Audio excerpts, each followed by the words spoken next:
This is today's hustle. One show that embodies objectivity. We raise the bar in examining the good, the bad, the sordid, everything that has to do with society. In America, you buy a big house and they pay gradually for 30 years of your life. That is politics. In Nigeria, you carry out your salary and go and rent one room. Bad politics. Everything that has to do with you society. must negotiate. If we don't negotiate, when a man is pushed to the wall, he bounces back with double levels. We have been pushed to the wall.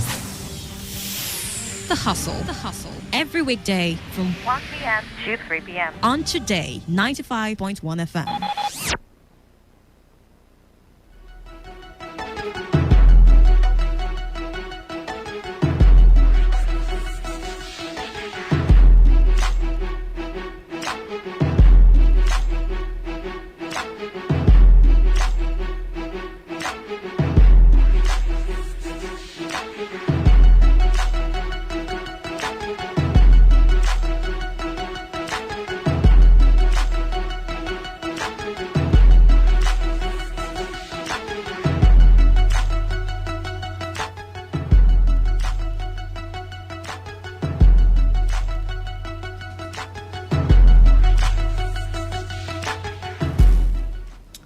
Well, a beautiful afternoon to you. Welcome to today's hustle on your premium news talk and sports radio station, Today 95.1 FM.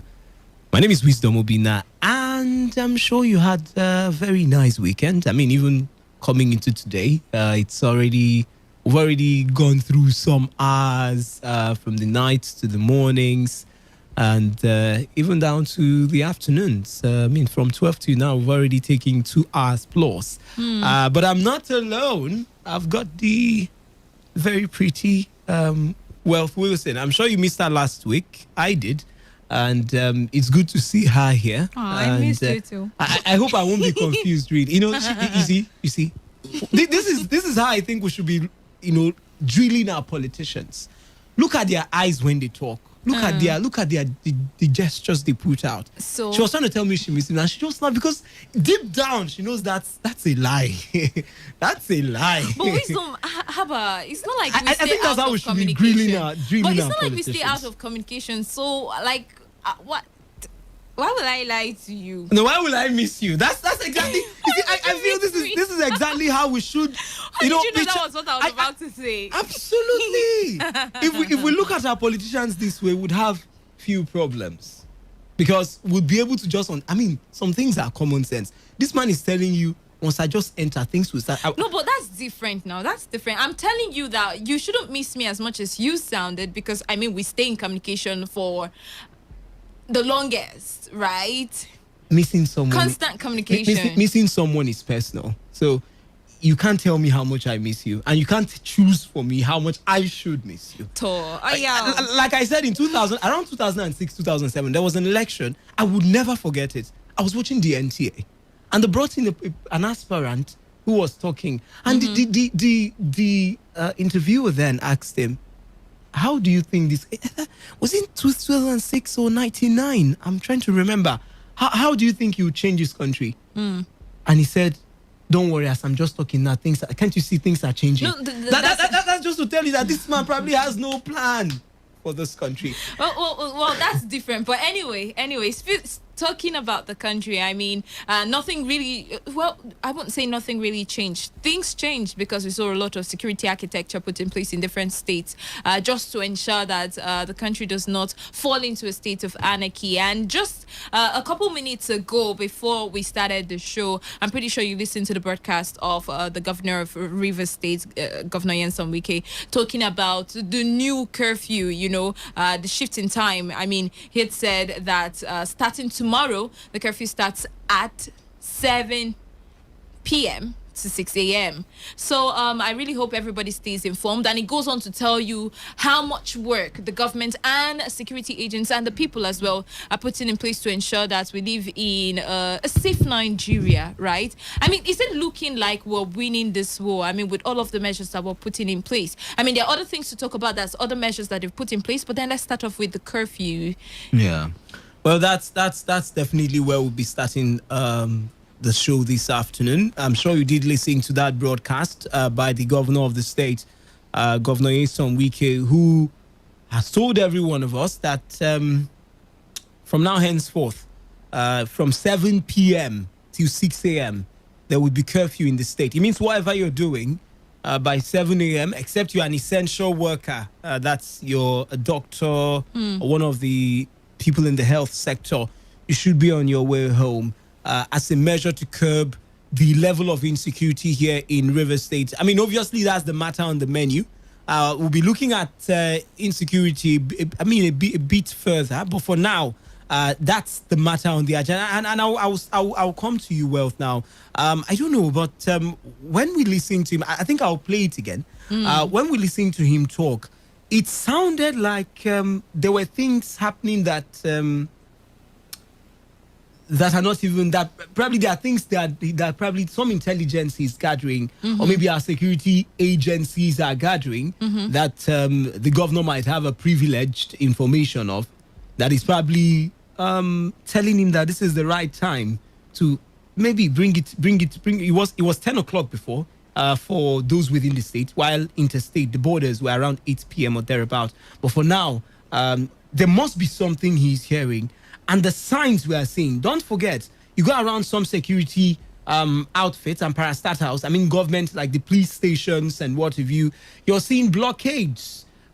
Take, for example, if you're coming through the east-west road from Choba, Rumokoro axis, I think down to Obirikwere and all that, you would see blockades. People go through one way because the police station here at, I think around Choba or so, is blocked.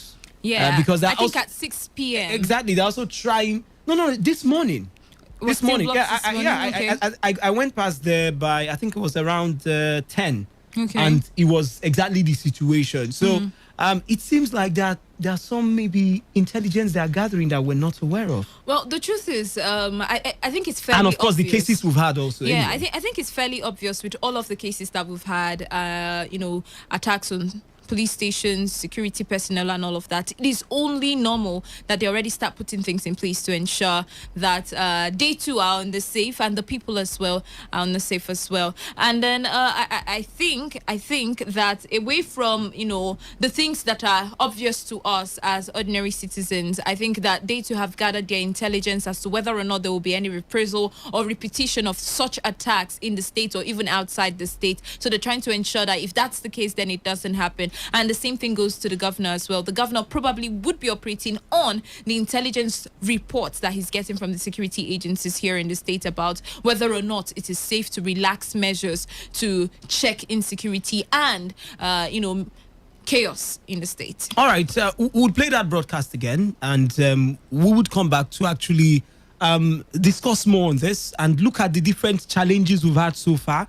What could be the reason behind this drastic shift, and what positives would we probably be expecting going forward? And, away from that, we'll also be talking about other measures such as, the measures that we've seen already taking place in Abuja. And we're wondering if such measures are implemented here in the state, how helpful would it be as well for them to fight insecurity? And you might be wondering which measure that is. I mean, they are checking. Okay, wisdom says not to spill the bean. Okay. All right, we'll listen to the governor and we'll be back. Dear people of Rivers State, these are extraordinary times for our country and our state. Last week, Friday, we witnessed yet another multiple ambush on police checkpoints along the east-west road, which resulted in the cold-blooded murder of 7 police officers. We again express our condolences to the families of the dead officers and the State Police Command for this irreparable loss, and pray for the peaceful repose of the innocent souls. We have reviewed the way and manner the recent attacks were executed and discovered that the perpetrators, who disguised themselves as security officers, moved in unhindered from Oyibo local government to launch the attack. The nation's security agencies are on their trail, and we are confident that they will all be arrested soon and brought to justice. We wish to assure every resident they were not intimidated by the sporadic and cowardly attacks on predetermined security targets by faceless criminals on our soil. Neither will we be cowed into succumbing to a baseless and doomed secessionist agenda. However, as a further step towards enhancing our collective safety, we have reviewed the existing nighttime curfew across the 23 local government areas, which will now start from 7 p.m. and end at 6 a.m. until further notice from tomorrow, 11th of May, 2021. The security agencies are hereby directed to note the new curfew time, ensure strict compliance, and effectively deal with any person or group that violates or attempts to violate this order. We have reviewed and for the moment declined the pressure on the state government to activate our youth to defend the state from these terrorists, because we don't want to complicate our very delicate security situation by creating opportunities for some other monsters to emerge.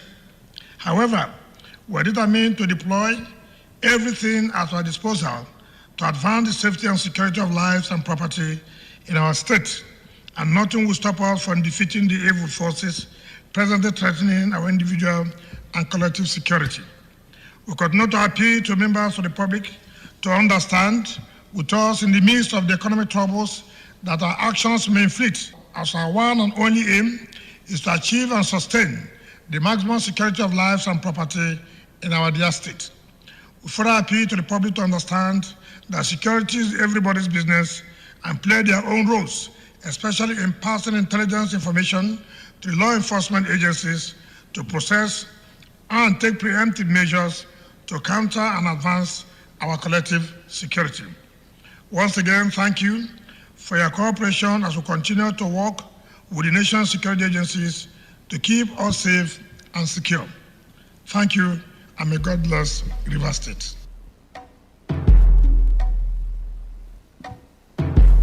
All right, so that was the governor of the state, His Excellency Governor Nyesom Wike, saying, okay, this is the new way now going forward. We're going to have the curfew, would I say extended? It was 10 o'clock at some point, but now it will be 7 p.m. So from 7 p.m. to 6 a.m., there would be no movement. Ordinarily, like I said, except you're an essential worker, you're in the health sector. I think that's the only thing that permits you, and maybe some other like the broadcasters like us, but ordinarily 7 p.m. to 6 a.m. Well, we're talking about the various issues we've had in Rivers State. We're even thinking of dealing more with a particular area we're looking at, or we're trying to touchlight before we got this news. Now, you want to say that this is a step maybe in the right direction, or you think it's just another step? Because ordinarily, we are in a state where, I don't mean the state, I mean the state of the country. And of course, the challenges facing every state, especially in the north, south, southeast. I mean, everywhere, basically, even if you want to say, okay, we're not exactly getting the same records in the west and some of the western states, but we're seeing police stations being attacked, policemen being attacked. You know, we're getting these, they call them unknown gunmen anyway, but the truth is, it looks more like a terror attack. And that's why the governor is referring to them as terrorists, because we don't actually know who is who or where they're coming from. All right. So, but you think this is a step in the right direction, looking at the fact that we are one of those states that have already experienced a little bit of some of those issues already. We've already seen policemen being murdered. You know, when you go back to the north and you find that they've always had issues of insecurity, and I'm pretty sure with those, you know, that pressing issue, they have beefed up security personnel, they've beefed up, you know, structures, they've beefed up tactics and what have you. And still, there are still issues that, you know, causes us to be in shock and in turmoil, right? Especially about whether or not they've done enough to ensure that lives and properties within that area are well protected, and these terrorists and insurgents are pushed back into the bush where they belong. But then, you know, it doesn't stop them from also trying. So first off, your question about whether or not the curfew is enough to deter these people or deter the situation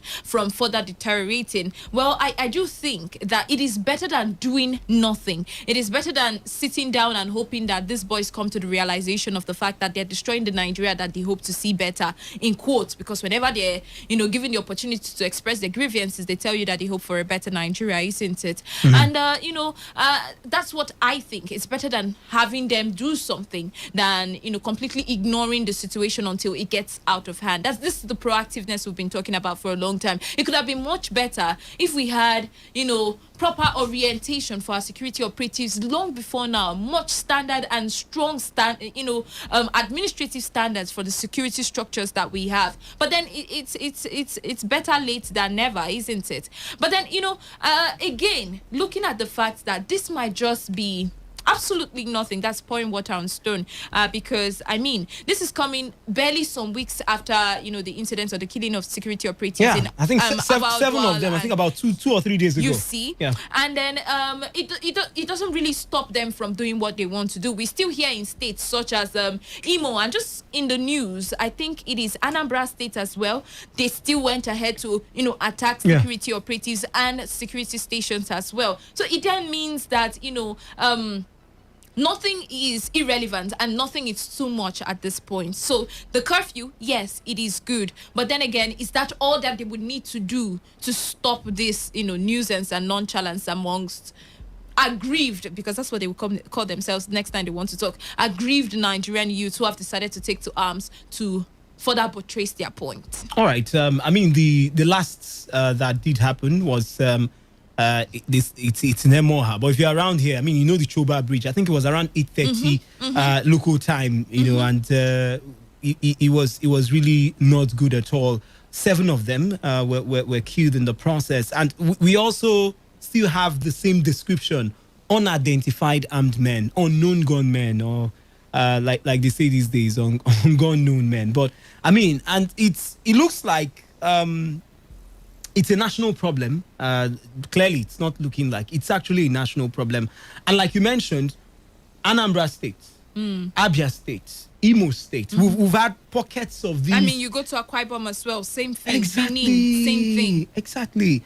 And it's channeled towards a direction. I was just getting through that particular axis, the one around the police station here. Around I think that was the name of that, close to the Uniport Choba Junction, and I was listening to some comments made by some people. Were saying, "Oh, if they actually wanted to attack, would just this little blockade be enough?"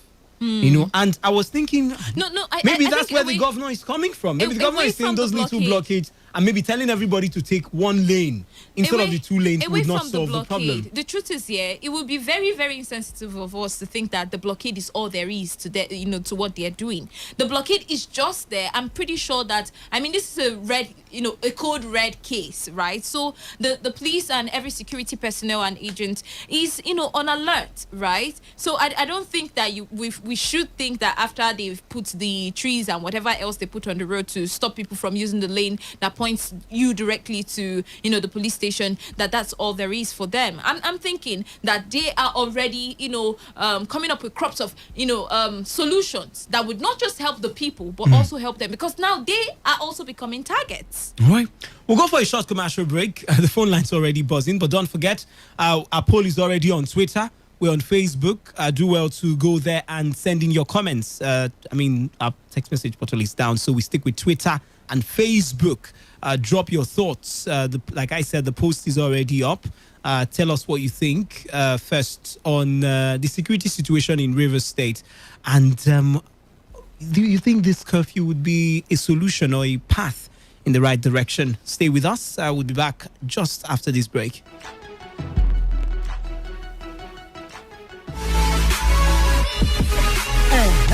It don't happen to witness 7 wonders in Kingdom of Jordan. Now your number 1 ticketing company, you fit fly, bring them to owner. Shebi say Jordan na another beautiful country where they for Middle East with rich historical sites and plenty delicious food. Where we say if you taste them, you no go one left the country again. This is Ogbonge trip to Jordan. Na the Afro Juju creator SSP Sashino Peters go lead them.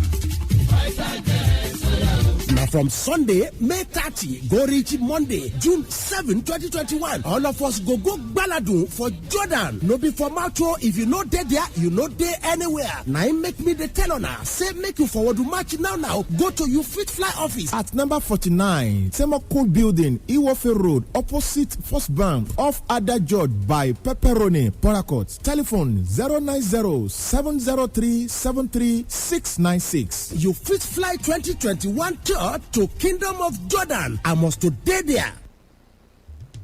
This child will kill his father and marry his mother. The struggles of man begins at birth. Man must struggle. The only way to stop it is to kill. Danbodo and Theater in the Arena present The Gods Are Not to Blame. Written by Olarutimi. Directed and choreographed by Danbodo. Date May 13th and 14th, 2021. Venue The Arena Center, 30 Tombia Street, GRA, Port Harcourt, River State. Time 3 p.m. Red carpet, 3:30 p.m. Main event. Ticket are sold. Regular 2,000, VIP 6,000, and table 50,000. Come and experience theater like never before.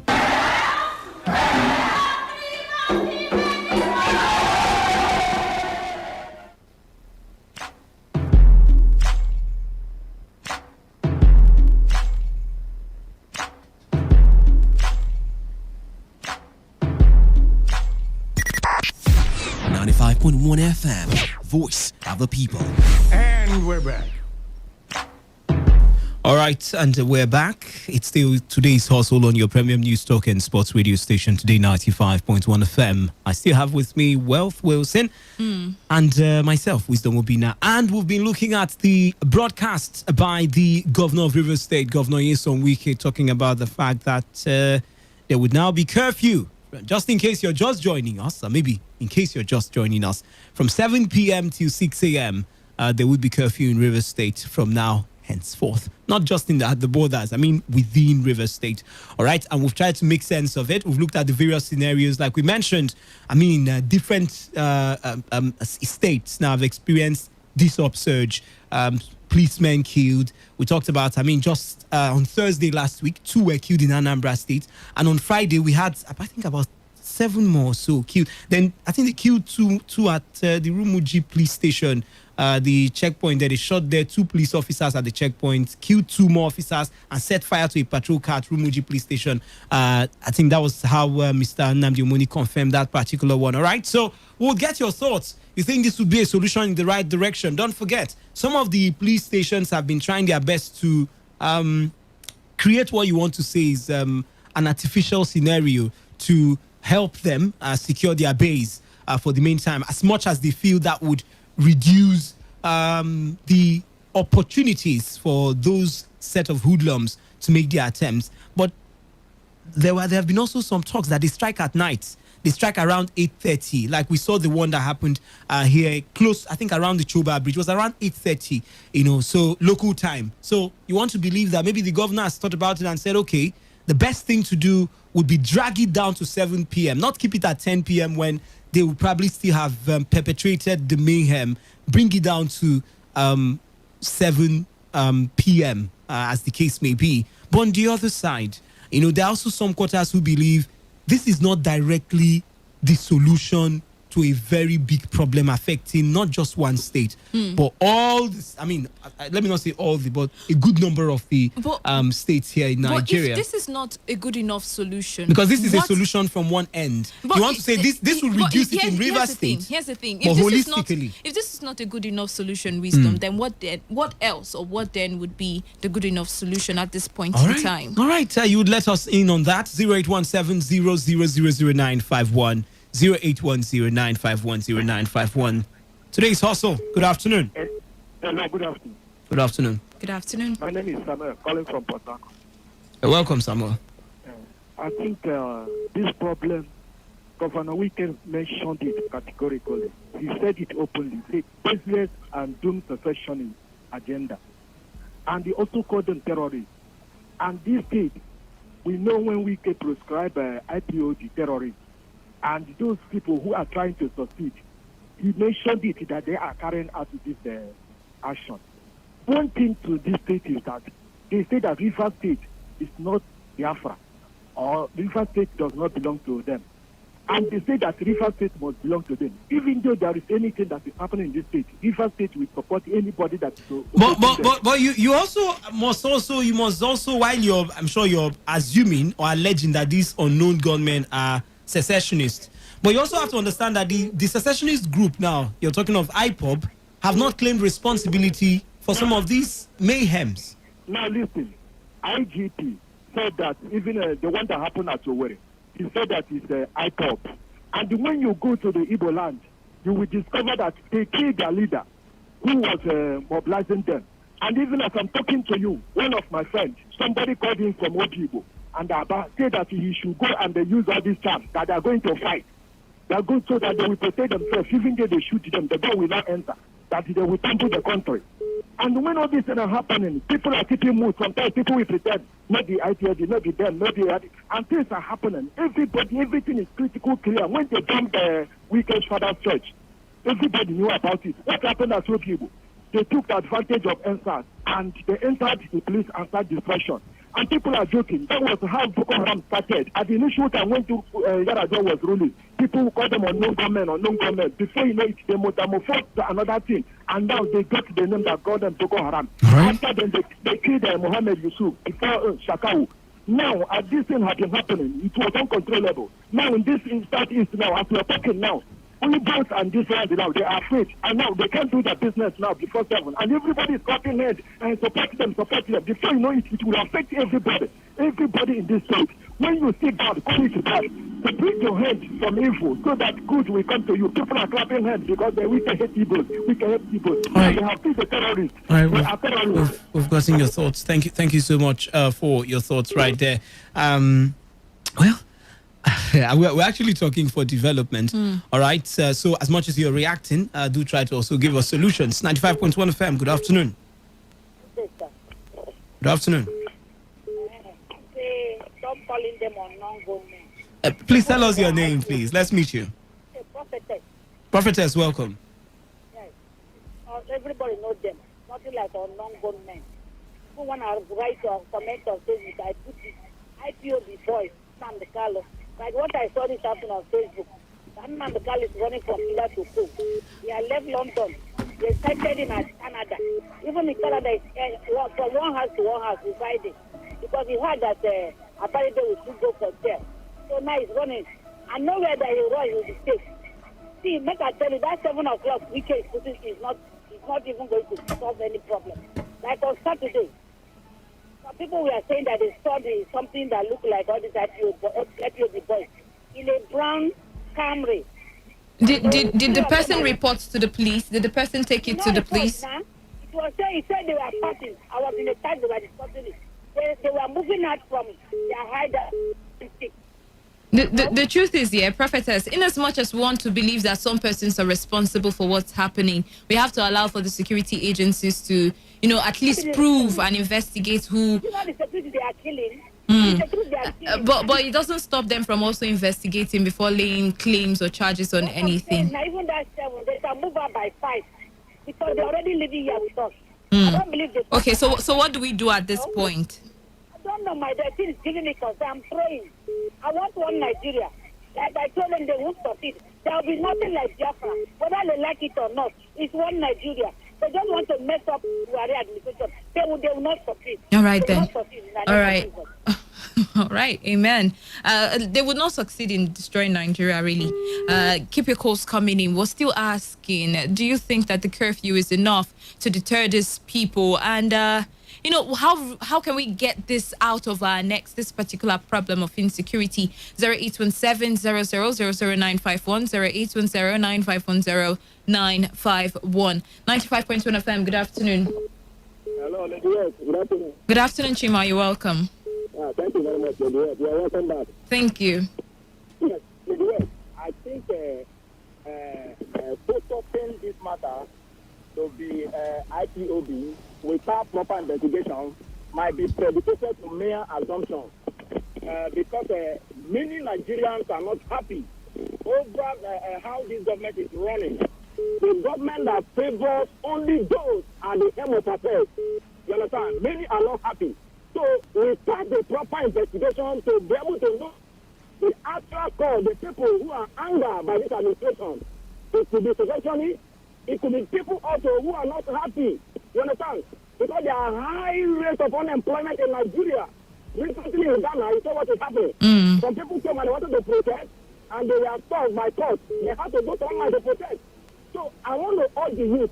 I do not subscribe to armed struggle. No, never. I will never do that. But rather, let us challenge our strength and replicate what took place in Lekki to be able to enthrone the right leadership in the year 2023. Let us do that. You understand? Not to subscribe to arms. All right. If you are angry, come out. No matter the reason, when people we are in majority, to say, look, he is the person we want. We want somebody like you to rule Nigeria. We can come together and make it happen. You understand? Few people cannot muscle thousands of youth, because the youth make up the majority of Nigeria. So I don't subscribe to armed struggle. I'm calling on the youth, please, let us stop this thing. Let us come together in 2023 to be able to enthrone the right leadership and take away leaders that have brought bitterness in our government.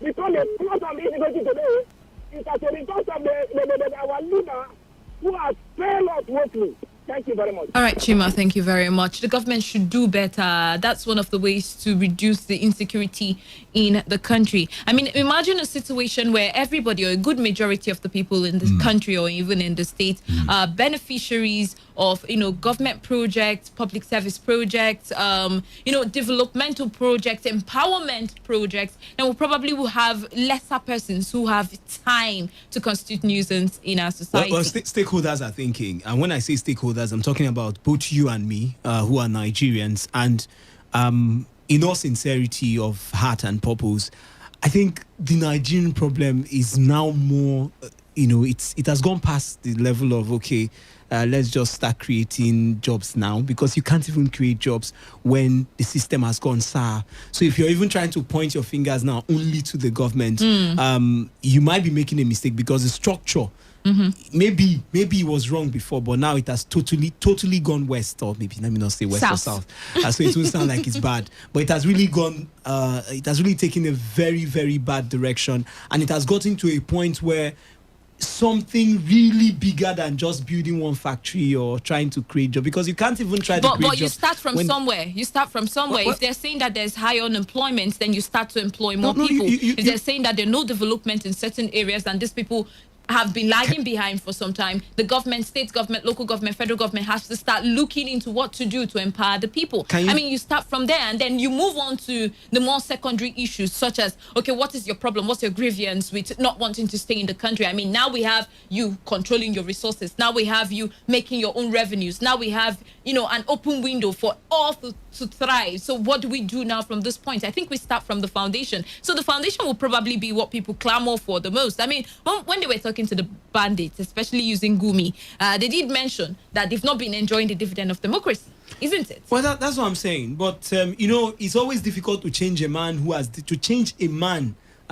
developed a habit in a particular area. So to transform that area, you would need something more than just trying to create what they were looking for originally. If you say, you want to make jobs now, create jobs now, would that probably take out insecurity from the street? So there's a bigger problem in front of us. It probably would reduce it to the barest minimum. Well, I don't think you can thrive in the system we are now. How do you create those jobs? How do you draft foreign direct investment? The idea is to rejig the system and the structure in which we've been operating with for a long time. That's what I'm saying. That's where the decay is. So that's you're mentioning the same thing, the structure.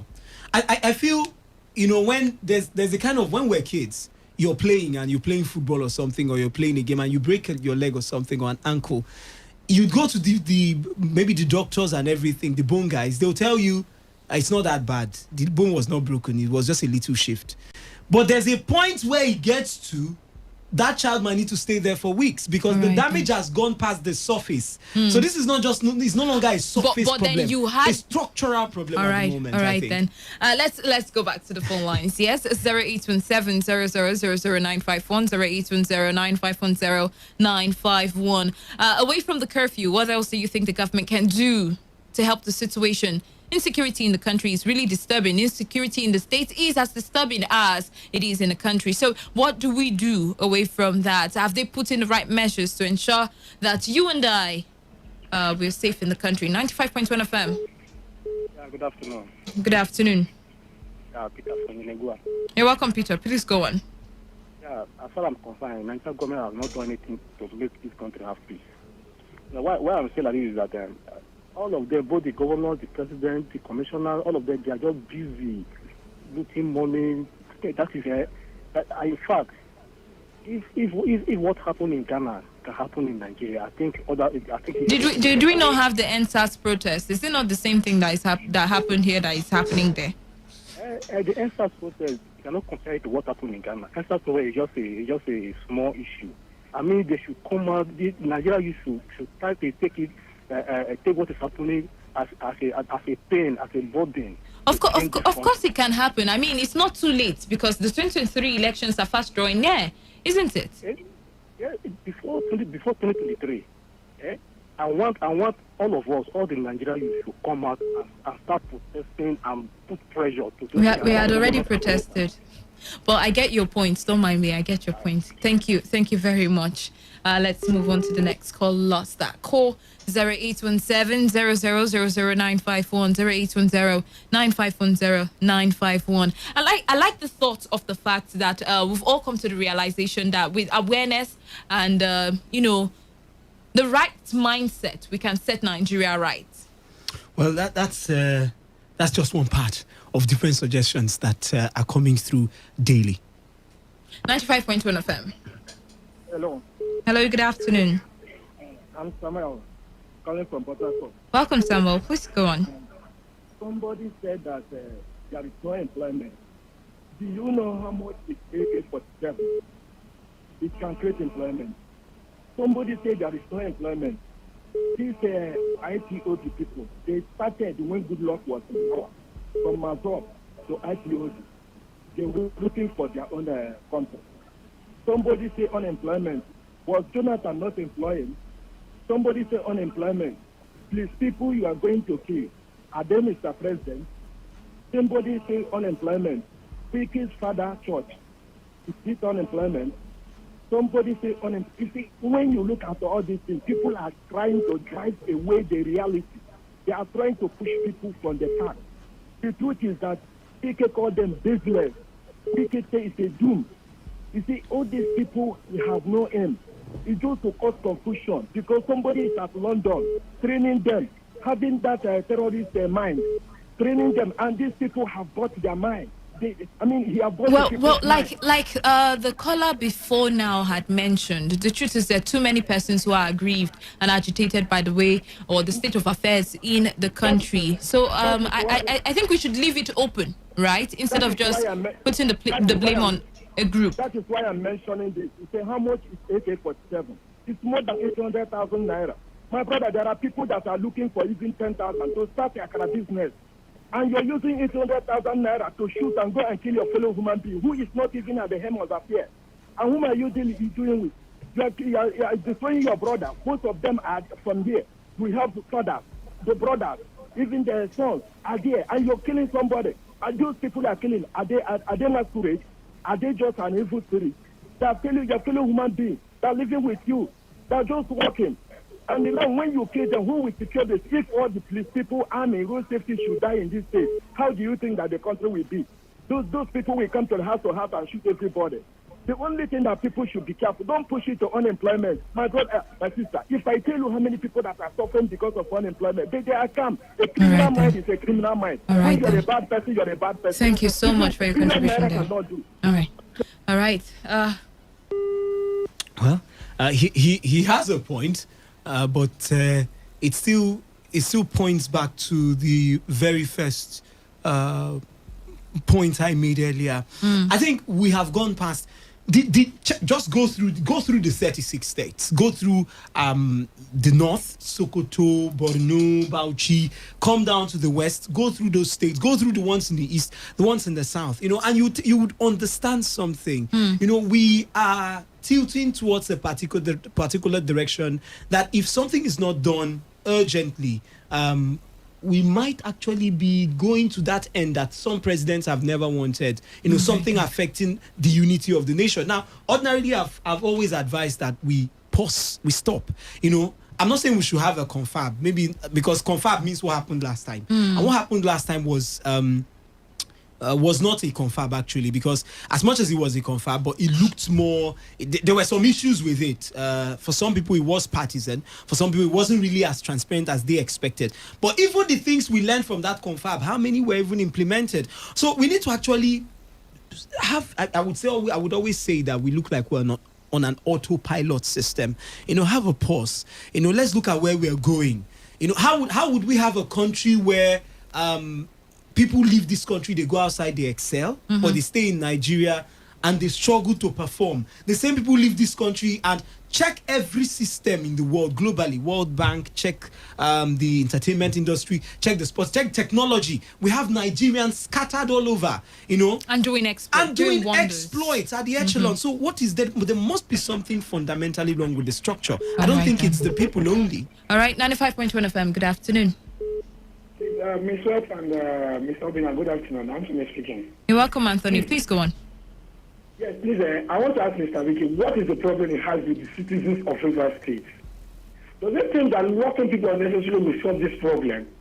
Yes, he started with COVID-19, and now he's being imposed, even when in the south, most governors are not doing imposed. So you think the curfew is unnecessary? Absolutely unnecessary. So what else? What should fill in the space? They are not engage the people that are doing this thing. Go for the state. Don't say that this problem started. Even that was where this whole thing started. They should go there, engage the youth, the leaders of this youth, and talk with them. Let them feel that killing policemen. The River State government should go to Imo State. They should dialogue with his counterpart in the south. It's not an imposing hardship on his own citizens. That's not the right way to go. It's creating unnecessary problem. It's creating hardship on his people. I don't support this idea of imposing hardship. Even if it is daytime, those guys will still strike. They will strike. All right then. I think that's a new one. I mean, having someone who thinks that the lockdown, according to him, the curfew is unnecessary, and that it would be much better if we have a government of every state, or the government of this state interface with other governors to see how they can solve the situation. But then, as I would always say, I mean, one step is better than taking none. Well, but one step in the right direction, because I think it's no longer just the River State problem. All right, so River State trying to solve it from their own angle would help. Maybe it would reduce the potency and effect in River State. I think I'm totally in support of whatever positive thing, like I said, in the right direction that the governor would want to take. But as much as we do that, would it stop what is going on in some other states? So this is a national problem. It's like a national emergency. So you can't just stay in one place and say, okay, you apply your own solution, while the other man goes on with maybe whatever they're applying from their own point of view. We have seen the governor of Imo State, Hopu Uzodinma, try out some measures also. They brought in the new IGP, instant results. What I'm by instant results was that we had 9 people that unknown gunmen that were killed. So it's a system that has affected different states, and you can't just solve it by what Governor Wike does here. And who says they probably need a police station to act? All right, then. That's the much we can take on the show today. Very big thank you to everybody who called, the people who had sent their messages. Sincerest apologies. Hopefully next time we're able to read your messages. Wilson was here, and I didn't do the show alone. I had with me Wisdom Obina. All right, do stay tuned as today's Sports Live comes up shortly.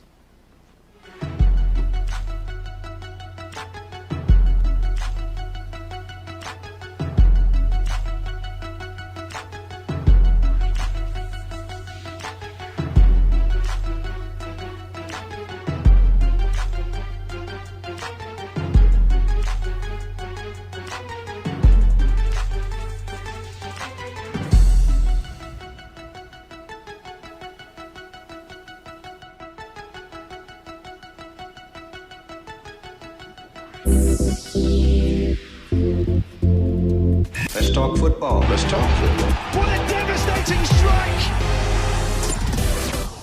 Football is a leisure game. Sport is actually my job. Football is boring. That's not true. It's way more important than that. What a wonderful goal! Fantastic strike! far as I'm concerned, sports is all about passion. Sports Attack, weekdays 7:30 a.m. and today's Sports Live 3 p.m. Weekends 1 p.m. to 6 p.m. For all you need to know in the world of sports, leave the dial on Today 95.1 FM. Hello, my name is Kanwanko aka Papilo. For the latest and trending sports stories, always listen to Today Sports Live on Today 95.1 FM Port Harcourt. Feel the magic in the air.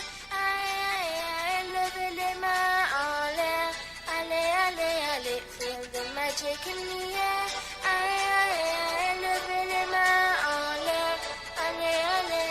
Feel the magic in the air.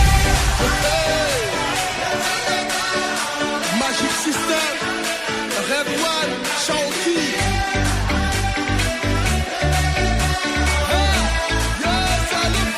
Feel the magic in the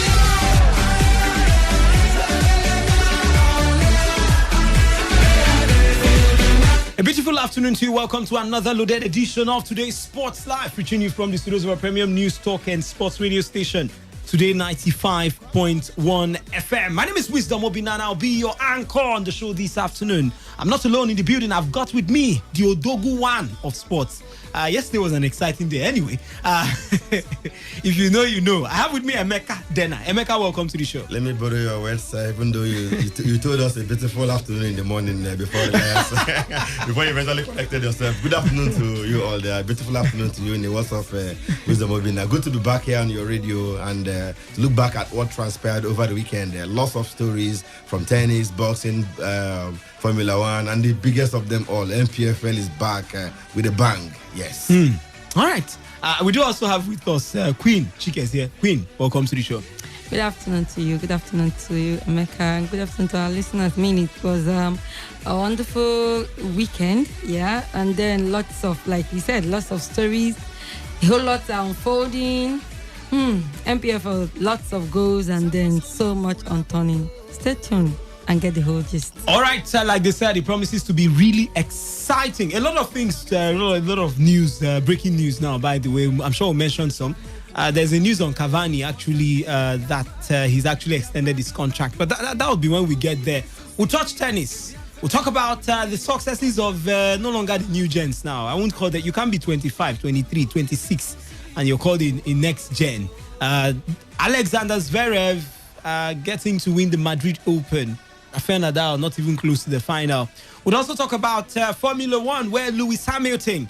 Well, some people are just saying, it was expected that this is the level or at the stage where we begin to see him exert his dominance. And before this middle of the season, he might have probably wrapped things up. Boxing is also on the menu. Saul Canelo Alvarez. Well, I am still asking who would stop him. Emeka has an idea of who he feels would stop him. We'll talk about that when we get there. The Nigerian Professional Football League is also on the menu. Like Emeka told you, it returned at the weekend after the over a month plus break. And we had games with some nice results, including the likes of Enyimba, who were not smiling at all. They were beating. But Rivers United smiled to the bank against Akada FC. We'll be looking at that in a whole lot more. How much then collect? Not to the bank. A win at last bonus. Maybe totally a win. It was a home win. Yeah. Maybe. Nothing will come out of that one. But in Europe, Inter Milan, they're already champions, but it's not good news at all, especially for those who are looking at qualifying for the Champions League spots in Italy. The team I'm particularly talking about is Juventus. They were beaten by AC Milan 3-0. Somewhere in France, who would believe it that Lille might end up being champions of the French Ligue 1 if we are to go by the current form of PSG or results of the PSG side. In Spain, the race is still open. Who would win the Spanish La Liga? We thought Real Madrid would take advantage of the opportunity to climb to the top. We thought Barcelona would beat Atletico Madrid silly to also tell the whole world that yes, maybe one draw from Atleti or Real and we'll be on top. But somehow they all found a way to share the spoils and the points. Even Sevilla, who got 1 point from Real Madrid. All that and a whole lot more will be coming your way on the show. And it promises to be exciting. No text message portal, no WhatsApp portal. So we stick with Twitter. On Twitter, we are Today95.1 FM. That is at Today95.1 FM. Do well to copy me. At Today FM 951. At Today FM 951 on Twitter. On Facebook is at Today95.1 FM. Okay? Today FM 951 on Twitter. I always mistake the two. All right? And at some point, we'll open the phone lines for you to air your thoughts on the show. All right, we start off with tennis. Alexander Zverev recovered from a set down to defeat Matteo Berrettini 6-7, 6-4, 6-3 and win the Madrid Open for his second time on Sunday as he clinched a fourth Masters 1000 title. Emeka, no Nadal, no Djokovic or Federer in the final in Madrid. Is it a sign of things to come at the French Open?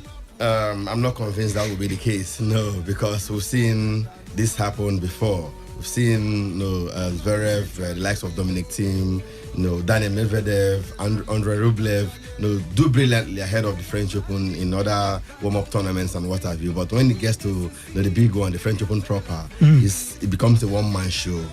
For the past 3 seasons, it's been either Nadal playing Djokovic in the final, Dominic Thiem in the final, or the other man he beat last time. I think it was Djokovic in the last final, which was a one-sided affair. Yeah, exactly. So, I don't think Zverev is the man to unseat Nadal. This is the best of 3 sets max. Unlike in the French Open, where you play minimum of 3 sets and maximum of 5 sets, because it's a Grand Slam. It's more energy sapping. And you look at Nadal's consistency as far as French Open is concerned. He's back-to-back defending champion. He's won, a record 13 times right there at Roland Garros, and it doesn't look like a man who hasn't even. I'm not sure he has even played in the semi-finals of the tournament before. So yes, good one for him. Did quite well on his way to the final. He was able to take out the King of Clay and the Prince of Clay. Talking about Dominic Thiem, he also beat Kei Nishikori. So brilliant one for him. Good run. But I will still wait to see what happens in the Italian Open, the final clay court tournament before the French Open proper. So, but that being said, I can't put my money on Zverev. I will look at perhaps Dominic Thiem if there's anyone to beat Nadal, or even Djokovic. He got to the final last time and lost a one-sided final to Nadal. So for me, it could just be a flash in the pan, like an Aslan Karasev doing very well at the Australian Open and maybe going to the US Open to eventually crumble at some point. Yeah. All right, Emeka, you've gone there already. I wanted to really ask Zverev and the Prince of Clay now, like they call him at times these days, Dominic Thiem. Who would be your favorite for the French Open after Nadal? That is, we were to say, okay, Nadal is a favorite, and you're to pick maybe another name or 2 other names that would join up with Nadal.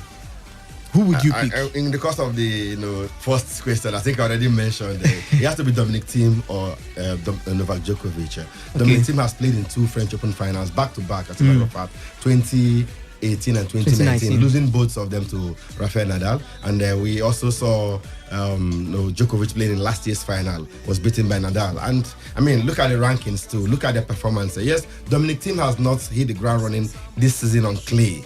He is a decent clay court player. You can't take that away from him. We have dubbed him the Prince of Clay. But so far so good. He hasn't picked yet. Beaten by Dominic, by the eventual champion, over the weekend, right there in the semi-finals of the Madrid Open. But I think a player of his stature, he has what it takes to still. He has shown us consistency, back-to-back finals, and even when he didn't get to the finals, I think he got to the fourth round of quarterfinals. So he's a very decent player. I will go for him outside Nadal. If Nadal is not to win, I'll look at Dominic Thiem or Novak Djokovic, who played in last year's final. Djokovic is still very hungry. He has only one French Open title, same as Roger Federer. He doesn't want to end there. He wants to get a second one. There's nothing is guaranteed, at the US Open or even Wimbledon. So he wants to also go all the way, get better than he did last time. And anytime, any day, he's always a top gun. I mean, all the surfaces he plays very well. French grass, hard court, and clay. Yes, Nadal dominates on clay, but in the absence of Nadal, we are talking now. Then I will go for either Djokovic or Dominic Thiem. Yeah, for the men's title. Yeah. All right, we'll see when the French Open comes along. But for now, like Emeka mentioned, we even still have one more of these ATP tournaments that you could even be shocked. Maybe it might be Andrei Rublev. Who would win the man is enjoying a rich vein of form. Exactly. It might be Rublev now who would come up to win that one. All right, let's move on and talk Formula One on the show.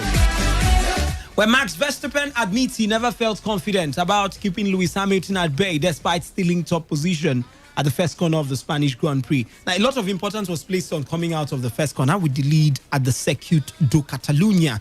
Hamilton held pole position of the grid, but Verstappen got the better start of the front row and soon took the lead. The Dutch driver raced out in front to create a gap more than 1 second, but struggled to increase the distance to Hamilton's behind him.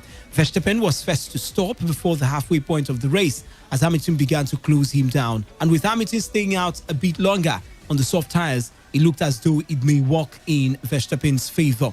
But the 7-time world champion soon began to close down his rival on the fresher tyres, and a surprise second pit stop for Hamilton gave him full control to eventually get the race win. It now increases Hamilton's lead over Verstappen in the Drivers' Championship to 14 points. And while Verstappen felt powerless to hold on to the lead over Hamilton in Spain, the 23-year-old wants to see Red Bull put in the work to bring them closer to their rivals. Well, Emeka, before we even talk about Max Verstappen, Lewis Hamilton begins to take his position finally on top of the table. Clearly, and maybe we are beginning to see the points now add up to separate the two of them. But it's not very wide at this point.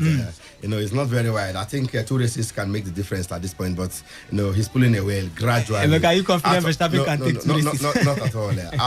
After 4 races, he's won 3 already. He's pulling clear, 14 points clear right there at the top.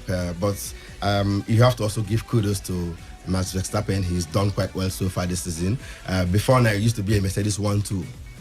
Yeah. Hamilton, Bottas, and Verstappen coming behind, or maybe another driver like Leclerc or the other guys. But now you look at the gap between the second place driver on the rankings, who is Verstappen, and the third place driver now, Bottas, is huge. It's huge, massive. It's massive. I mean, well over 34 points or thereabout. So you see, he's not in the league of the other drivers. He's where Hamilton belongs. That's where he is, at the top there. He's yet to win a title, no doubt. But come on, he has shown that he can challenge Hamilton anytime, any day. Even when Hamilton has taken pole, he has beaten Hamilton to the race before, and he himself has also taken pole to relinquish. So it's looking like a seesaw fight. But come on, Hamilton is beginning to pull away, and it doesn't look like this other guys will eventually get him, especially the man who is chasing him right now. He's predictable. Formula One is predictable with Lewis Hamilton in the driver's seat with Mercedes. He will always win.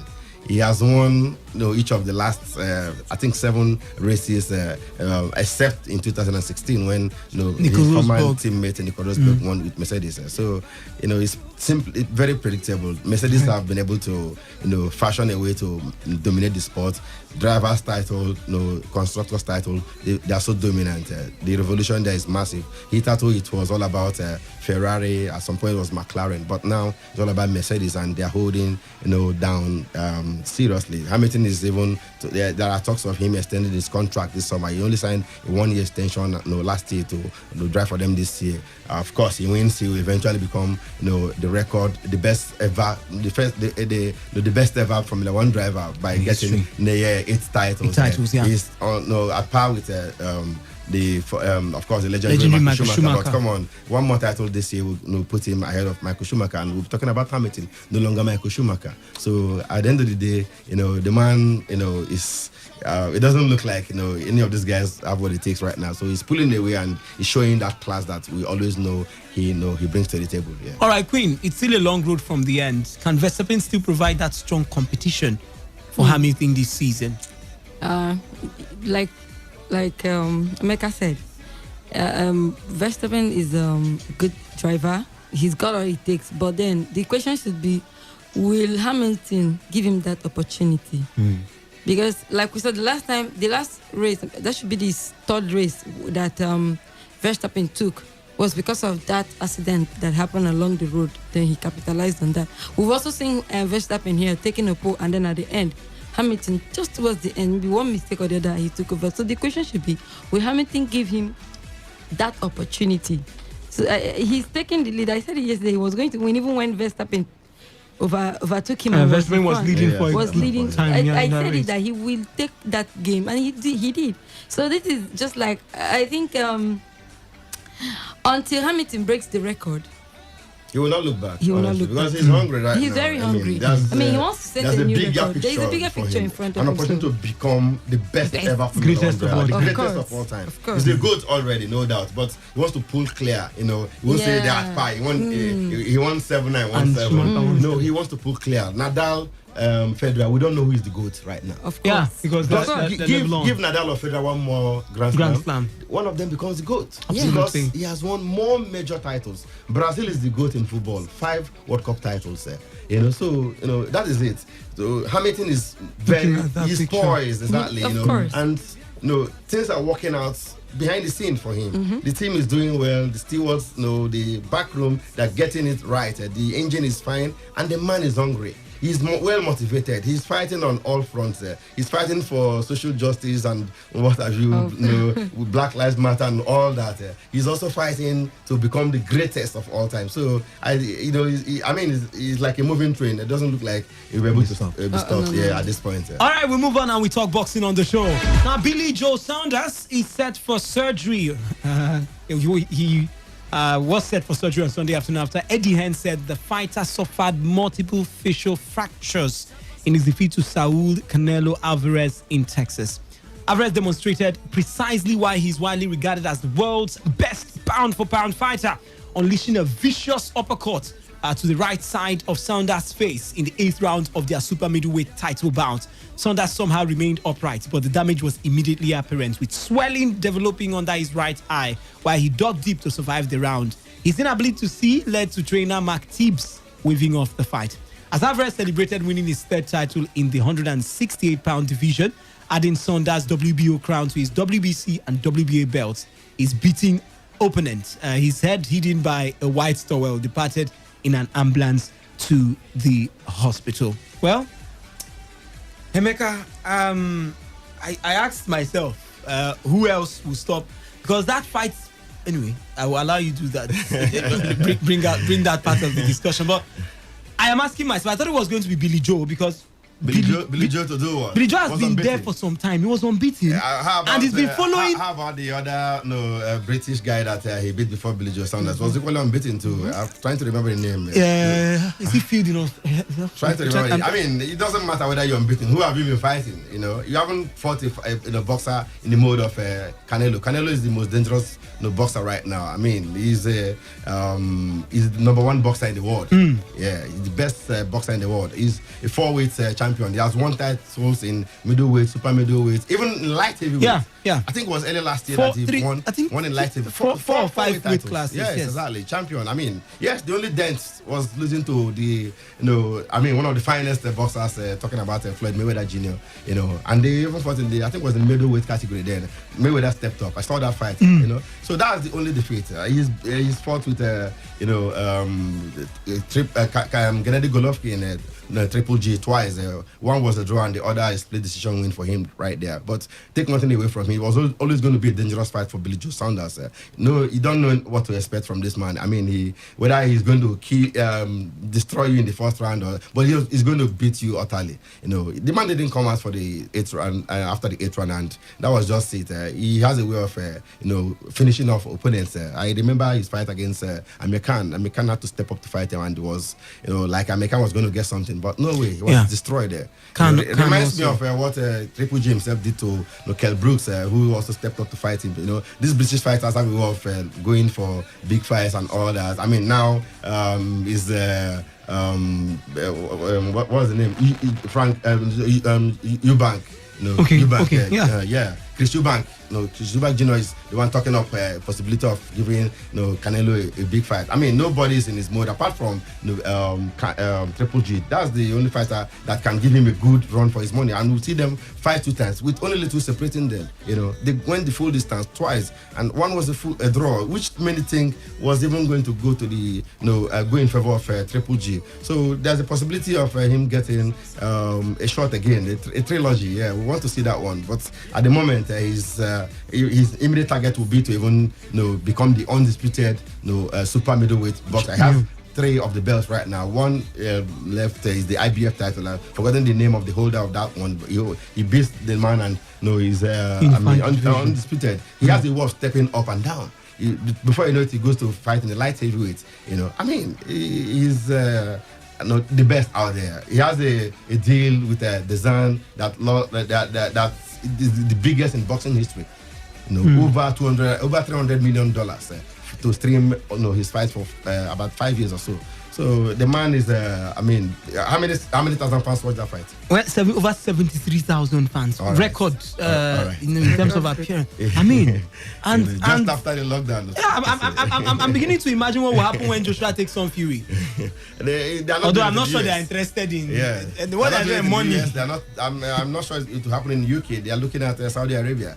Where perhaps lockdown might not also allow them to have a full house, so to say. Exactly, and even the money coming in from the organizers they're looking at would even be bigger than whatever they would make from the fans.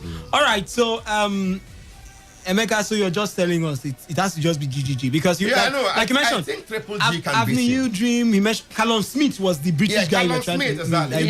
He took him. Exactly. Took him out entirely. He was unbeaten when he fought him. And we're talking about the fight that happened less than 3 months ago.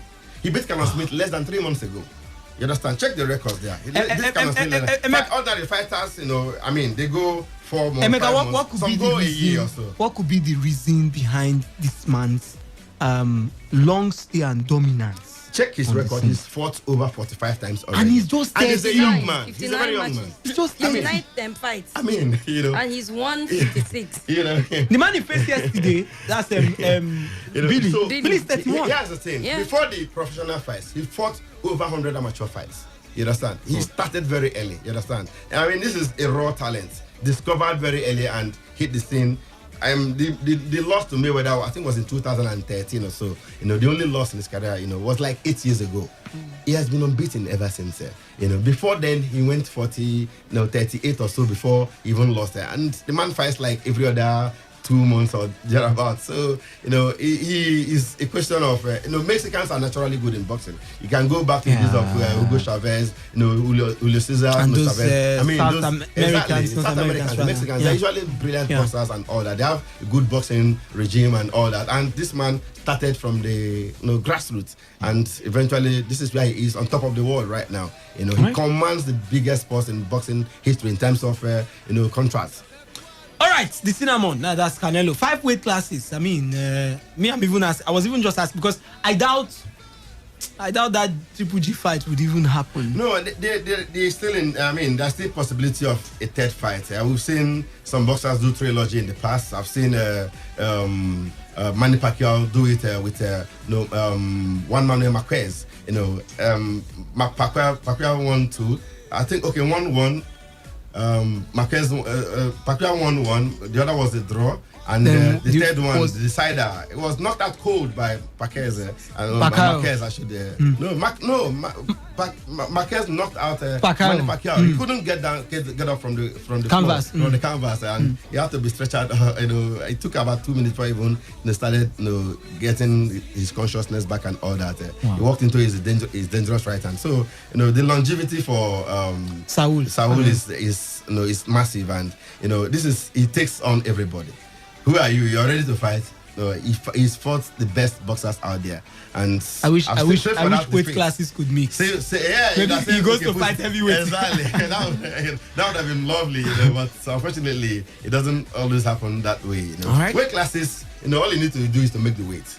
if he's able to make the weight, can he make heavy? No, he has made light heavyweight. He has moved. I feel he has even pushed too much above his weight. He has gotten to light heavyweight. It'll be difficult, it's difficult to get someone to stop him. But like I said earlier, I think Triple G would be the man. It depends on how long they want to drag that fight. If you take it to for that 3 years, Triple G's powers, he's the world champion now, no doubt, but he's not getting younger, okay? And the more you grow old, the more your powers get weak, and at the end of the day, if that fight doesn't happen early, then he doesn't have a chance. But I saw the 2 fights between him and Triple G. It was just split. You can't figure out who was by watching. Yeah, you can't figure out who won. Even the one they gave him was a split decision win. And some people feel should have even gone the way the other way, and he felt aggrieved and that he didn't get the decision from the judges then. All right, maybe it would be GGG. I tell you, that's Gennady Golovkin, because we've seen Kovalev, we've seen Smith,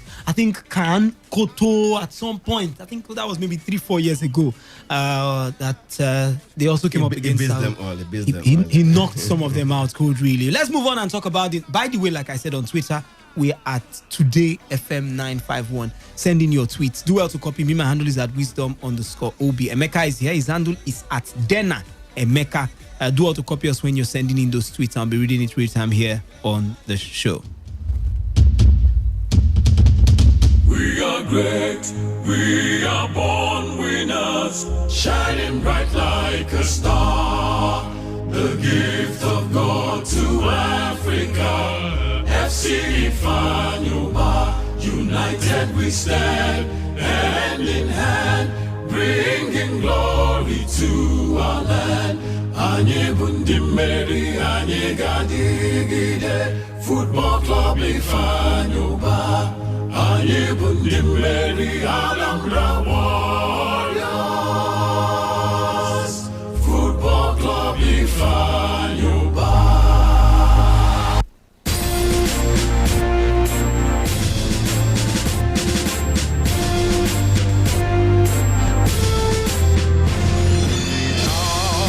Rivers united, united we shall triumph. With a rainbow of sunshine, God is for us. We overcome all the giants and stand to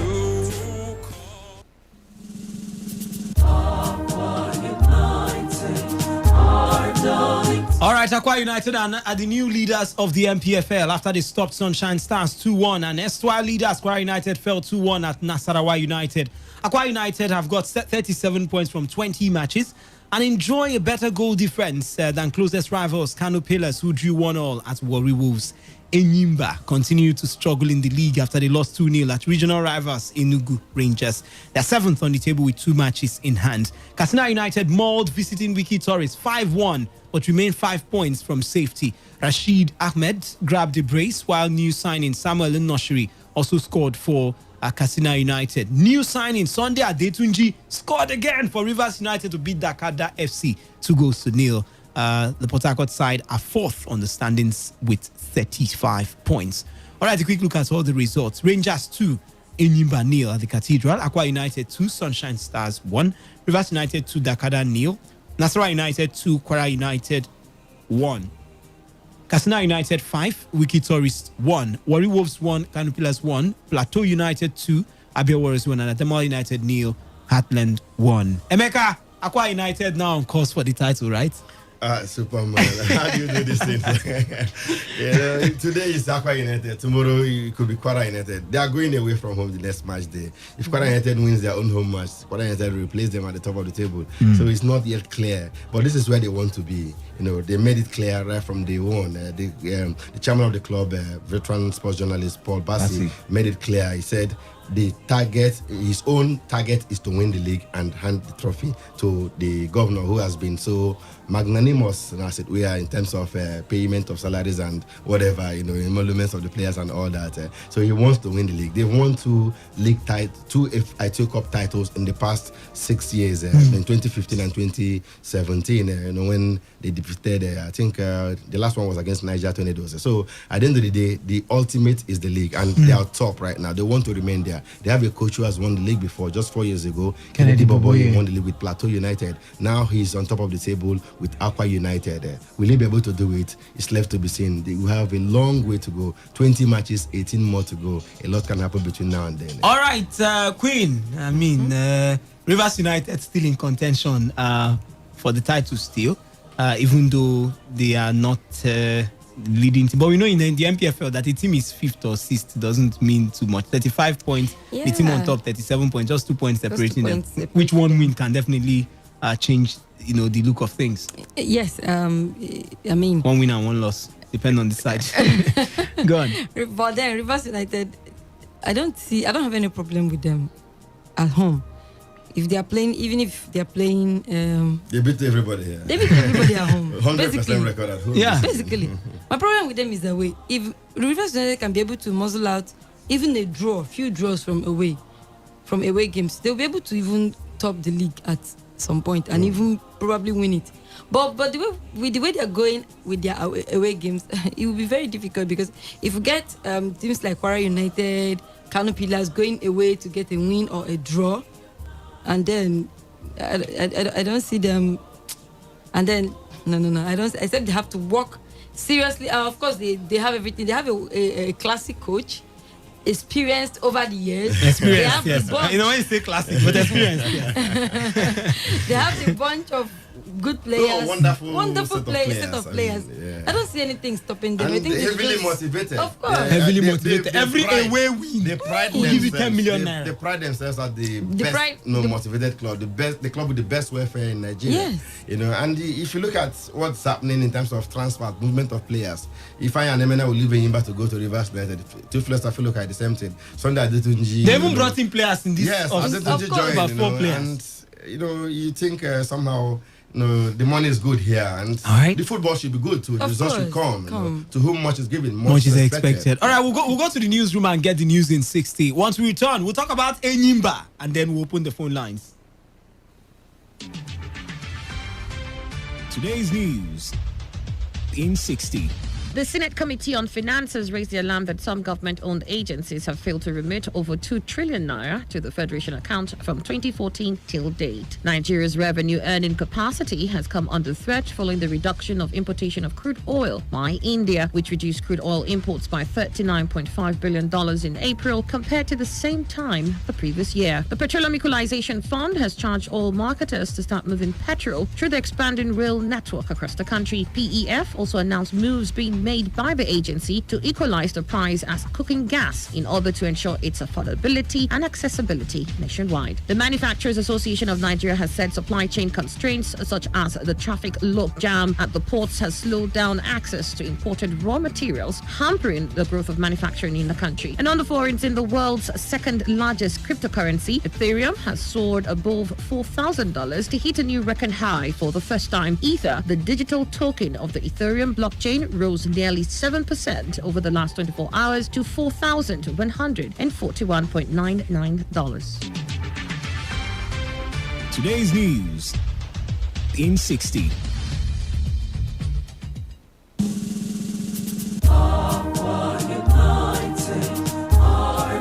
All right, welcome back. It's still today's Sports Life on your premium news talk and sports radio station, Today 95.1 FM. Emeka Dena here, Queen Chike is here, and of course yours truly, Wisdom Obina. We've been talking about different things, but we capped it up before we went on that break with the Nigerian Professional Football League, and we'll be starting from there, from where we stopped. We'll be moving over to talk about Enyimba, and I'll start with you, Queen. You talked about rotation. We even played the song, I beg make you rotate. The coach then rotated, but the rotation did not still produce results. Huh? What's exactly the challenge with Enyimba? But somehow they found a way to lose at the Cathedral against the Enugu Rangers. I mean, it's quite unfortunate. to say the least. It's quite unfortunate. Yeah, we needed the coach to do a rotation. What I don't know is if he rotated the whole team, if he made changes in every position, which if it is what he did, would not produce results. I mean, rest some persons, bring in some new legs, the strength and energy to complement. But then, like the coach, maybe we should start considering the fact that they are tired. So now you are. But it's not an excuse, seriously. Maybe they are working on that. You know, no one thing with information is that information has a way of making your body react to certain things. The information you receive, your body will certainly react to it. Now he has said they are tired. The body of the players are adjusted to that information that they have heard.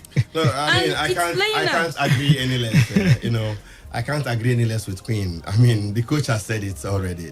They are fatigued, they are tired, they have traveled from Libya to the Setif to here. I mean, you know what Enyimba passed through in the last 2-3 weeks. Travel difficulties and all that. Coming back to play outstanding matches. They were 12 minutes away from losing 2-0 to Ifeanyi Naba before they eventually rescued the point in that encounter, and they followed that up with a defeat to Rangers, their arch rivals, 2-0 right there. The coach has admitted that the boys are tired, and of a truth, even though I think he's not supposed to say that, because as a man thinketh in his heart, so is he, right? Yeah.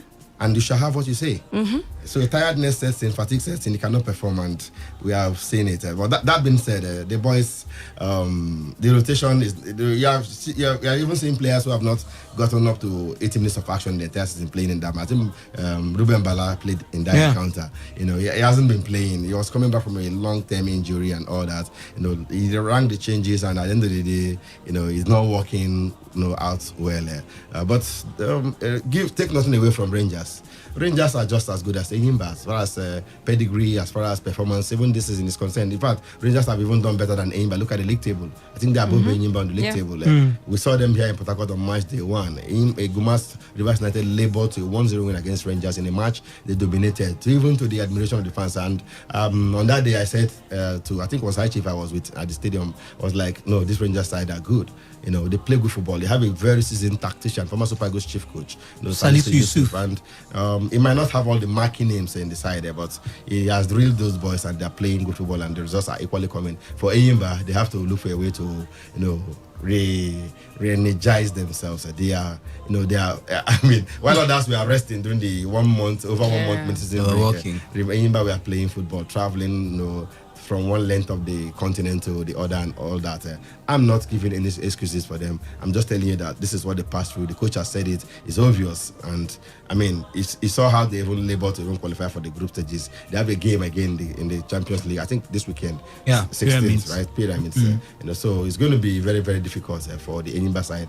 Competing on all fronts with all these poor traveling arrangements, and you go a flight that's supposed to take you ordinary 6 hours from Lagos to your destination. You go through another country, stay, it costs you 14 hours in the end, and you travel by road for another 4 hours, and that's 18 hours on the road, and you have to play a match the next day or so. You are arriving the match venue on the day of the match, and you didn't train for 3 days. How do you perform? So you have to do things better. It is where the continent. Back home here, it's still the same thing.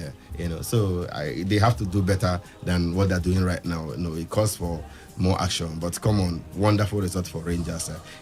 All right. Typical Oriental derby. Yes, not the Oriental derby of old. That was between Spartans and Rangers. Yeah. Or perhaps Iwanyawan Rangers. Iwanyawan National. Now Heartland. So, but come on, these days it's been about Enyimba or Rangers. At some point they were tied on 7 league titles. Yeah. Before Enyimba overtook. Exactly. So let's see how it pans out for these two sides, but good one for Rangers. All right, but the thing is, the 2 games they do have in hand, win those 2 games, and you're level on points with Aqua United. One of them is against Rangers in Aba.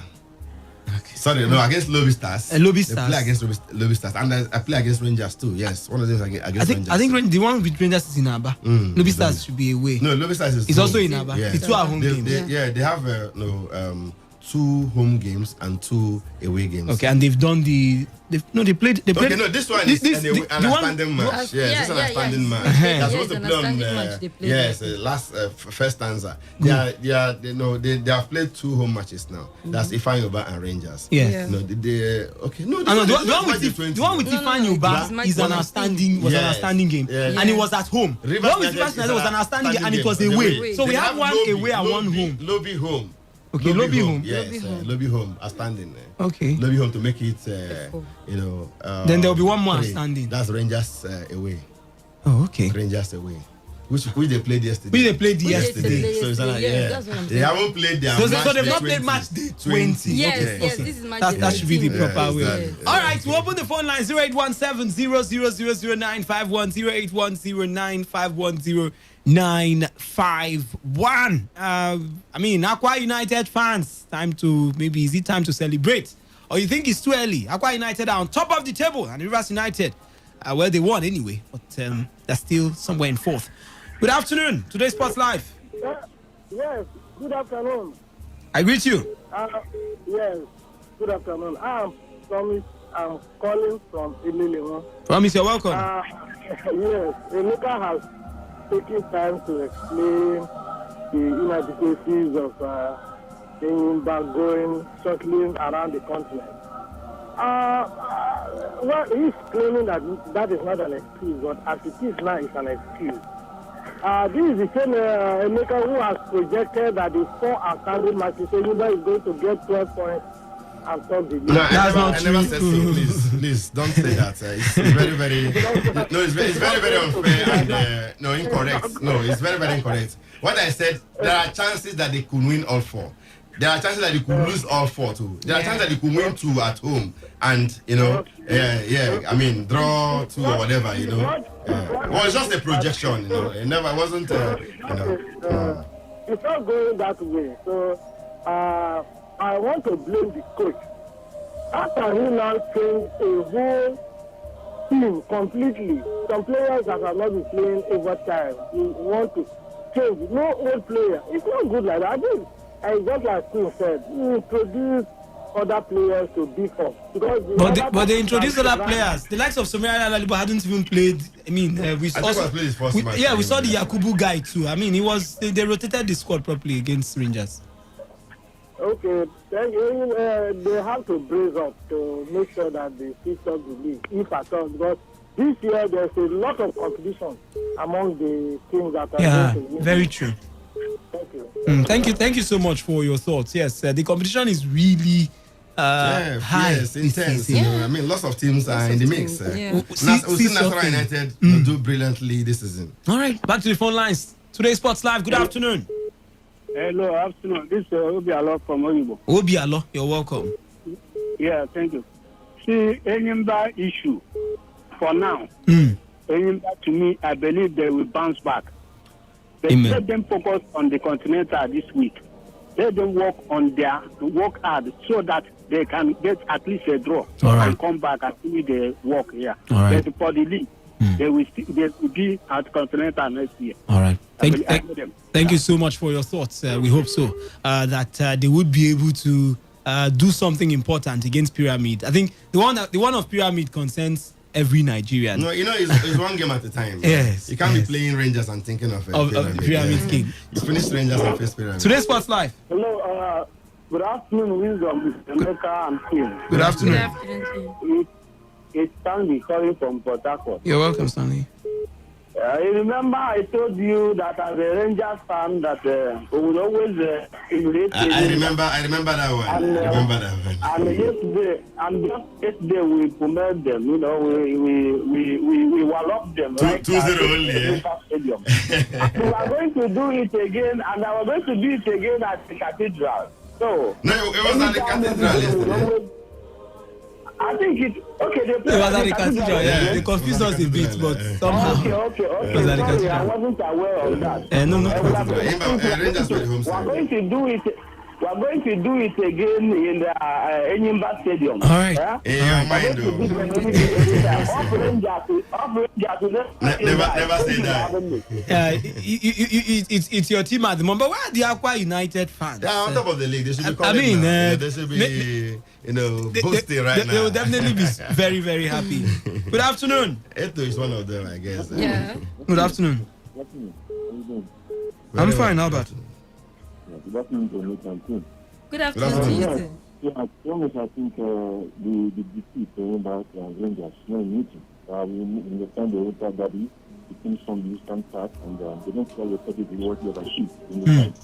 And if you see last, you never have nothing to about beating about nothing. So I don't take this thing as a big thing. It might happen to anybody, and maybe the tactics of the coach of the problem. And so maybe the players don't understand the tactics, and the coach will go back to the own board to see why you didn't do well and make a mistake before it gets too late. So I think the only man might bounce back. They have everything, they have the everything, and then they can come back to where they are. So I know they'll get back to the bench from what I used to say. All right, Albert. Thank you so much, Albert, for your thoughts. Superman, very quickly on the Enyimba game against Rangers yesterday. Somiari Alalebo and Bilal Yakubu played for the first time for Enyimba this season. Exactly.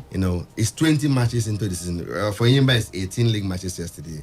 So where we are there all this while? What have they been doing? You don't just throw players into the mix like that. Alalebo came in from Dakar FC. It's Queen, no? With high ratings and all that. You don't just throw players into the Queen, mix no? like that. Queen said the man should rotate. Hasn't played for 17 previous league matches. Not to talk of about 7 or 8 continental games. So the chemistry was not really there. If you look at it, the goalkeeper Basajeri was not the first choice. It's not the first choice. It's not even the second choice. It was a makeshift Enyimba side. 95.1 FM, today's Sports Live. Good afternoon, Emeka. Good afternoon. Emeka is here, Wisdom Obina and Queen. Go ahead. Onyedikachi, I'm sure you're not a happy man. Well, why shouldn't I be happy? This is football. Sure. If you follow Enyimba very well, you know that Enyimba Translate. Tuara in English. They have suffered. All right. Well, that was a rental derby on course. It will never be easy. Whether Enyimba is fit or not, it won't be easy match. All right. Well, no matter how Enyimba is struggling now, let me tell some people they shouldn't write Enyimba up.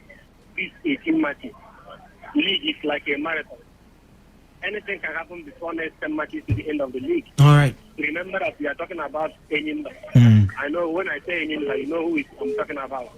The 2 times African champion. That was in 2003 and 2004. we are approaching 20 years now. By 2024. CAF Confederation Cup quarterfinalists. It's well. But let me say before I draw the question. And the match against Tyranny, I don't see Enyimba do too well about that match. I don't see them to do well. Okay. Well, let them come home and focus on the league. Only one thing I know for sure, Enyimba will see a return to the continent. Let's see.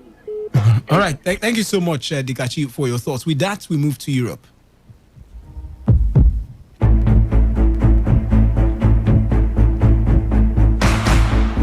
All right, and we start off with Spain, where Real Madrid will require a helping hand if they are to defend their La Liga crown, despite Toni Kroos' late deflected strike rescuing a 2-2 draw at home to Sevilla, whose own hopes now appear over. Ivan Rakitic had seemingly secured the Sevilla a win that would have blown the title race wide open by scoring a late penalty, but deep into second half stoppage time, Kroos saw a hopeful shot hit teammate Eden Hazard and end up in the net. So, a quick look at the results. Deportivo Alaves 2, Levante 2, Barcelona 0, Atleti 0, Cadiz 2, Huesca 1, Athletic Bilbao 2, Osasuna 2, Getafe 0, Eibar 1, Valencia 3, Real Valladolid 0, Villarreal 2, Celta Vigo 4, Real Madrid 2, Sevilla 2. Emeka,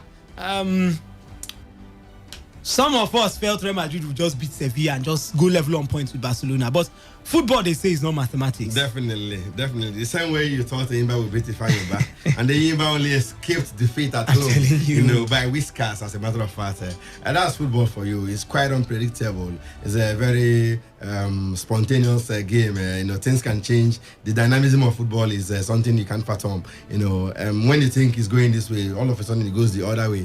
West Brom beating Chelsea 5-2 at Stamford Bridge. We've seen some crazy results. Who stopped Liverpool's unbeaten run last season? It was one of those small things. So you look at that and think somehow Real Madrid would have gotten the advantage by beating Sevilla. It was Madrid. They needed to win that one to pull clear of Atletico Madrid, who we are held to a goalless draw by Barcelona earlier. But it didn't happen that way. A win would have even shot Sevilla themselves, take into the contention for the title. It was open at that point, but somehow a draw means we'll still wait. Atletico Madrid still have the advantage right now, right? They still have the advantage. On top of the table. Yeah, they're still on top of the table, and let's see how it eventually pans out. It's going down the wire. Maybe it's on the final day of the table. 3 points separating them, and of course Real Madrid, and I think about 2 separating them and Barcelona. But I'll get the table shortly. But quickly, any hope for Barcelona or Real Madrid to win the league title this season? Obin, I said it yesterday when we were saying it's open for Madrid. I said maybe, just maybe, the god of soccer is in favor of Atletico Madrid this season. I said it that this is their season. I mean, we had the god day when they lose 10 points. It doesn't matter. I mean, they had worked all this while. We know that this is not a league that is as competitive yearly. This is the first time we're going to be seeing for a long while that we're going to see something. We are going to be seeing something a four-horse race in the La Liga settings. So, and these people have fought all this while to come this far. I mean, the god of soccer is just in favor of them. Barcelona had the opportunity to take it against Granada. Yeah, I mean, they lost at home. They scored first, Messi scored, and they lost 2-1. Then they would have been pretty on top of the table right now. And then facing the same Atletico again over the weekend, they couldn't beat them. And it was always going to be difficult. Atletico is a very decent side. They have only lost 4 games this season. Yes, that's why I said it's their season. And then Madrid were not able to beat Sevilla. So how will you explain Superman, you have to think Atletico should win this one. Of course.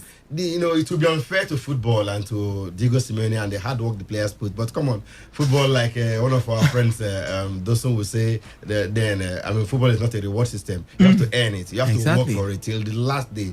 35 matches played so far. They are 2 points clear. They were 10 points clear at some point. On the table. Yeah. Come on, they will feel hard done by if they don't eventually win the title. But come on, their destiny is now in their hands. 3 wins and they are champions.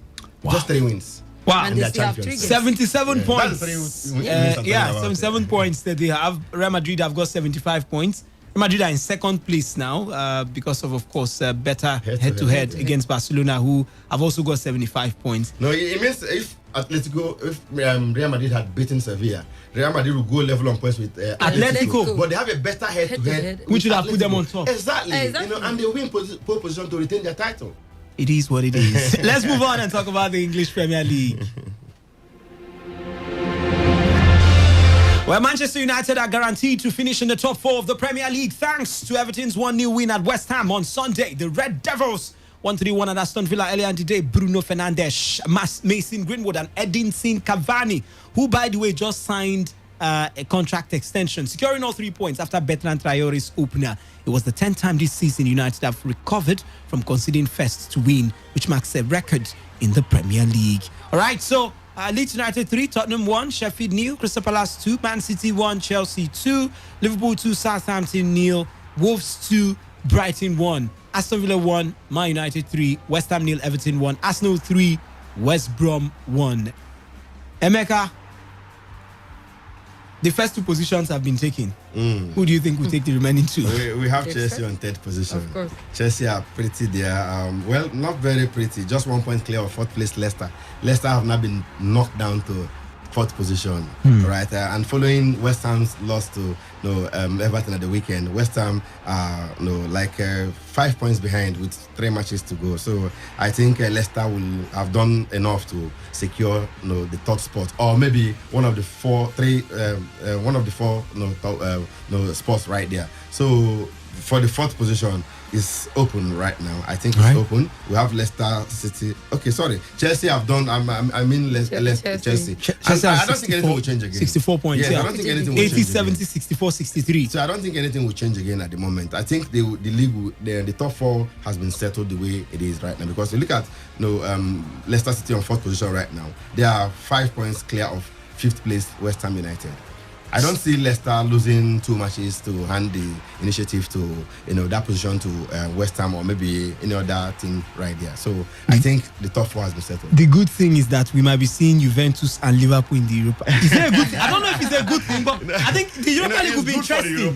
It's good for the Europa League. It's good for Thursday night football. Yes. To have imagine having Ronaldo in the Europa League, and Ronaldo has never won a Europa League title, so it's a good thing. Maybe you win Europa League. But quickly, let's look at the results from France. Nantes 3, Bordeaux 0, Lyon 4, Lorient 1, Saint-Etienne 1, Marseille 0, Angers 3, Dijon 0, Metz 0, Nîmes 3, Nice 3, Brest 2, Strasbourg 2, Montpellier 3, Reims 0, Monaco 1, Rennes 1, PSG 1. Bad news for the PSG side. In Italy, special 1, Napoli 4 with Osimhen getting the brace. Udinese 1, Bologna 1, Inter 5, Sampdoria 1, Fiorentina 2, Lazio 0, Genoa 1, Sassuolo 2, Benevento 1, Cagliari 3, Parma 2, Atalanta 5, Verona 1, Torino 1, Roma 5, Crotone 0, Juventus 0, AC Milan 3. 0817-0000951, 0810-951-0951. And I'm asking, would it not be interesting to see Mo Salah, Sadio Mane, you see Virgil van Dijk, you see what's the name now, Cristiano Ronaldo, and all the stars, at Juventus playing in the Europa League. Today's Sports Live. Good afternoon. Good afternoon. I'm calling you from Akwa Ibom. Akwa United. Yeah. What's the name now? What's the name? My name is Ineobong. What are you talking about? Don't talk about it. We don't climb that table. We don't come down. I didn't tell you. Yes, sir. Now we get direct this season. Now we get the read. Correct. We go beat even by everything we come our way. We go beat them this season. What are you talking about? Don't talk about, brother. Don't talk about. Thank you so much for your thoughts. The phone line is still open. 0817-0000951. 0810-951-0951. Today's Sports Live. Good afternoon. Yeah, good afternoon. Good afternoon. This is Ndibo calling from Yes, Ndibo. You're welcome to the show.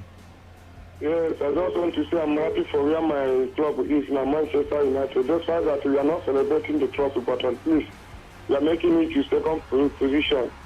That one is that the last 3 matches is direct winner. I've already predicted it in my sleep. I'm just waiting for the children to finish, so I will go and cash out my money. Hallelujah. Thank you very much. It's laughable and shameful that Man United finally celebrating second position in the league. Because the Premier League, Man United dominated when Alex Ferguson was in charge of that team. It's such a shame. For some people have bread now. Good afternoon. Today's Sports Live. Yeah, good afternoon. The Superman for that idea. I'm fine. How is everything? Yeah. My name is Nabasi, and I record from Akwa Ibom. My brother, don't talk about. I want to talk about Akwa United. Go ahead. That time, because the other time we Akwa United one win league, when I do everything Mago. This time around, say Akwa United, you don't stand creeper. And I didn't go win. I think you know so. From where they are standing now, they're on top. Yes. You don't see what in Akwa United the Okay, I hear you now. We will talk again. Thank you very much. All right, thank you so much for your thoughts. The Akwa United fans are beginning to come. Well, I mean, it's your time. Enjoy. You're on top of the table. Who knows? It only last today, this weekend. Well, Emeka, you never can tell. They might keep maintaining till the end. Wait and see. Today's First Live. Good afternoon. Hey, Simon. Yeah. But the only thing is this. The only thing I would say, downfall of them, man, it's not the end of life. Anybody is done, everybody will pick up everything. But what I want to just tell my fellow or the any they should focus on that weekend match. Now, let them just forget whatever. Maybe that is the reason why the coach rested on players so that they will be fresh. Yeah, I think he has that in mind too. Yes. When they travel to Egypt, there's something is telling me that Enyimba will do unthinkable this season on this continent. Something is telling me that Enyimba will sacrifice this league and do something that no other thing have done in this country. All right. For this Confederation Cup. Okay. You indirectly you're saying they will win the Confederation Cup. That is it. Because Rivers United reached the finals in 2005. As Dolphins. All right, Simon, thank you so much for your thoughts. That's where we'll wrap things up on today's edition of Today's Sports Live. Thank you so much for your time. It's supposed to be back at exactly 3 p.m. tomorrow for another edition of Today's Sports Live. Many thanks to Queen Chikes here. Many thanks to Emeka Dena. And, of course, you, the listener. My name is Wisdom Obina, and this has been Today's Sports Live.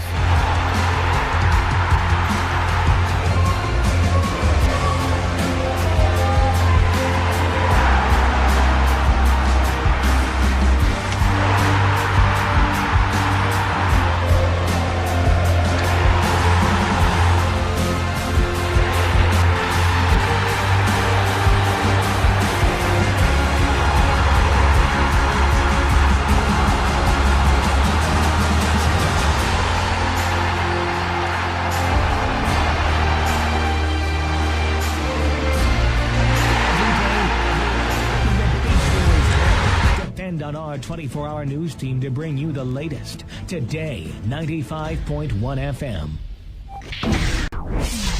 Today, 95.1 FM. Port Harcourt. News update.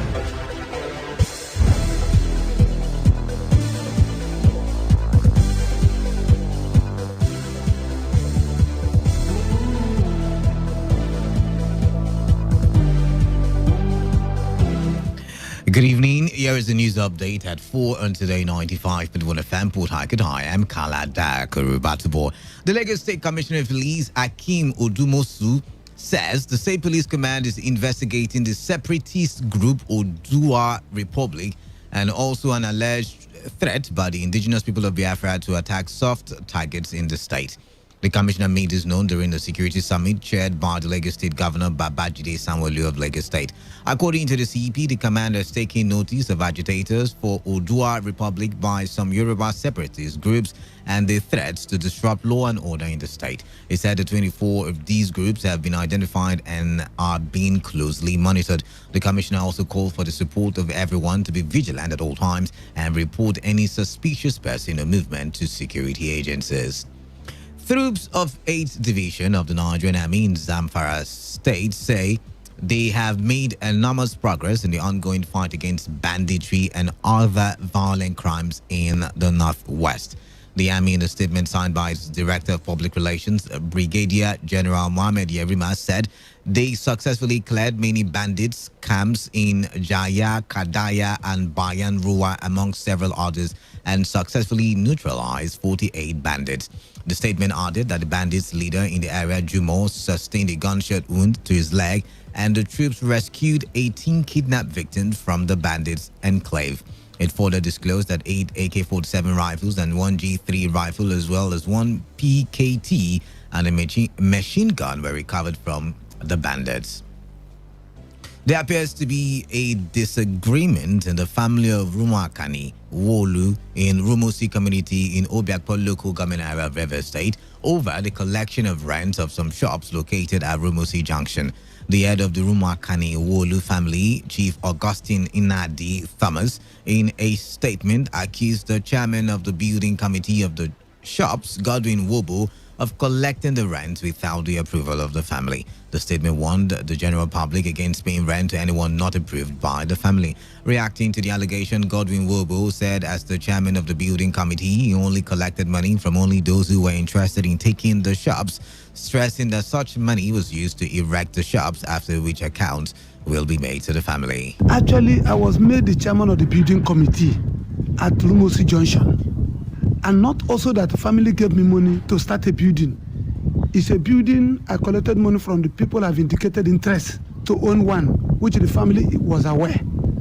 So because the idea was if we could lease it 10 years or 8 years, at the expiration of such period, then they can be paying to the family. But I said, no, if we do it 3 years, it will be better. Let us look at the people that have indicated interest, who collect money from them and build it. And it will only require people like us to do that. Not everybody can be able to do it because of level of corruption, level of stealing family property, and all that. Because so many of us said, no, enough is enough. If you come to the family to carry out an investigation, she'll be able to find out so many of them, when they collect family money, they squander. On the front scene, Ghanaians have taken anti-government protests online after a court ruling barred them from participating in an in-person gathering. People have been sharing photos of themselves holding placards listing the changes they want in the country using the hashtag #FixMotherGhana. A group of activists had attempted to hold a protest on the ground in the capital yesterday, but police blocked them after a court injunction. Ghanaians are calling out leaders for not initiating development projects and protesting against the high unemployment and poor rendering of public services. And that was the news update for Today 95.1 FM. Do not forget, take responsibility. Wash your hands on a regular with soap on the running water. Alternatively, have with you at all times alcohol-based hand sanitizers. Avoid touching your face and eye contact surfaces to prevent the spread of coronavirus. Good evening, I am Kala Dakurubatvor. Stay tuned. The platform on radio is up next. Today's news, today's entertainment, today's sports, today's issues. Today on Today 95.1 FM, Port Harcourt. It all begins with breaking news. Now make no mistake, this is a difficult mission, and it will remain difficult for some time.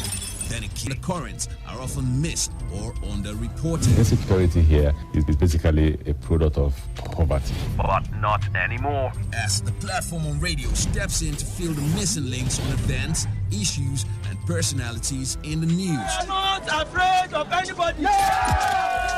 The platform on radio serves only the hottest topics and trending issues. Only on Today 95.1 FM. 95.1 FM. Port Harcourt every weekday at 4 p.m. Get on the platform on radio and be served.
Inefficiency and indiscipline is ruining the country.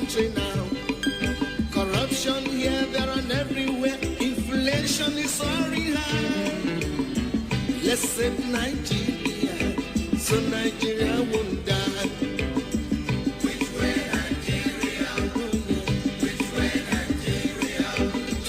Which way to go? Which way to go? I love my fatherland. Oh, sure, sure. I want to know. Yes, I want to know.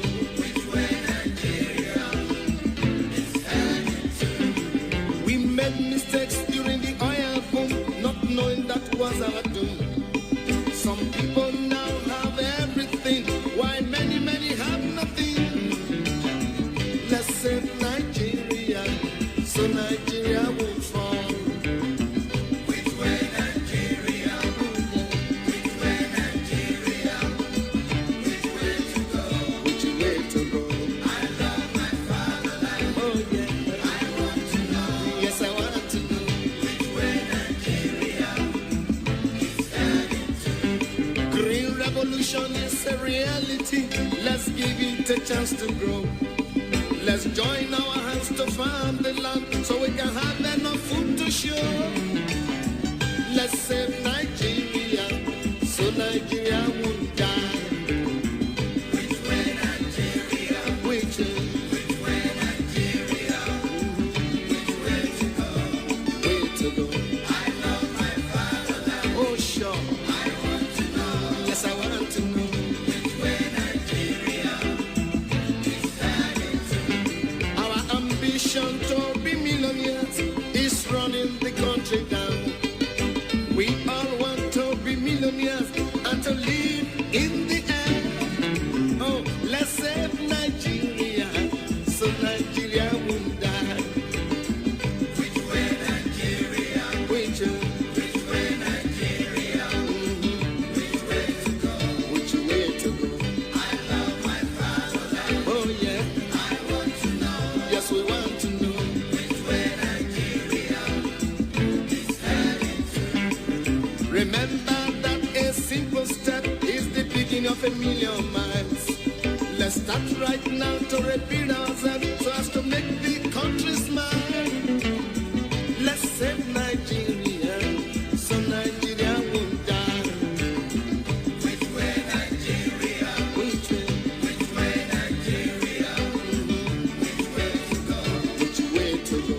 I love my fatherland. Oh sure. I want to know. Yes, I want to know. Which way Nigeria is heading to? Heaven and earth will pass away. It is written in the book of God. The good people will surely find their ways, and the meek will inherit the world. Let's save Nigeria, so Nigeria won't fall. Which way Nigeria? Which way Nigeria? Which way to go? Which way to go? I love my fatherland. Oh yes. I want to know. We want to know. Which way Nigeria is heading to? Which way Nigeria? Which way Nigeria? Which way to go? Which way to go? I love my fatherland. Oh yeah.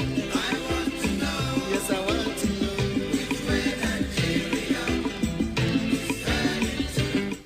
All right, which way Nigeria is still in the mouths of many Nigerians as things continue to go haywire, so to say. Things continue to go left, like we would say in our local parlance. I'm looking at the news and things that I am seeing, I am almost shedding tears. The things that I'm seeing, is almost bringing me down to my knees to say, you know what, I can't take it anymore. There is so much, and before now, I used to say we probably might come to this point, and a lot of you tagged me a political analyst. That I was a partisan political analyst. A lot of you said, that I have been paid, but I always said the way things were going at the time, it might just get us to the junction where we can no longer move, and everybody, both the rich, both the poor, the middle class, everybody will be overwhelmed with the destruction or the disaster or the chaos that would have been or that is the resulting effect of what was going on at the time. There is a report that says 12 Muslim worshippers have been abducted by bandits while observing Jude at a mosque located in the outskirts of GBR town of Katsina State. Now, why I am choosing these for, the Caught the Eye segment, by the way, the Caught the Eye segment has started. Why I am choosing these for the Caught the Eye segment is because every time there is a report on insecurity, we try to play religion with it. We try to tribalize it. And I've said it from the time when it started that, see, this is not about where you're from or what God you serve. It's about the rich and the poor. Because when the rich continually oppresses the poor, it will get to the point when a section of the poor will kick back, and the rest of us who are not violent inclined will be the ones to suffer for whatever mayhem or whatever chaos will then happen when they begin to, go back and forth. Muslims have also been abducted, and abduction seems to be the latest lucrative business in our society. The latest lucrative business. I hear the students of Abia State University who were kidnapped have been released. I hear that, and I'm happy. But I also kind of think that there's the probability that ransom was paid. Okay, for one, because it said that the others had escaped on the day of the kidnapping. But then again, the news all over Nigeria is something that gets me crying. It gets me crying. And this one is even more heartbreaking. The Socio-Economic Rights and Accountability Project has asked President Muhammad Buhari to probe the alleged 316 duplicated projects in the 2021 budget. Serap made the request known in a statement issued by his Deputy Director Kolawole Oluwadare, adding that President Buhari should direct the Minister of Justice, Abubakar Malami, to carry out the investigation. How do you approve 316 duplicated projects in the same budget that we are finding it very difficult to finance? The same budget that we are finding it very difficult. Oh my! I mean, it breaks my heart every time I see stories like. I want to believe that Serap and budgets are not right on this very report, that they probably made a mistake. One of those overzealous mistakes that we usually would do in Nigeria. I really want to believe that's the case. I really want to believe that's the case.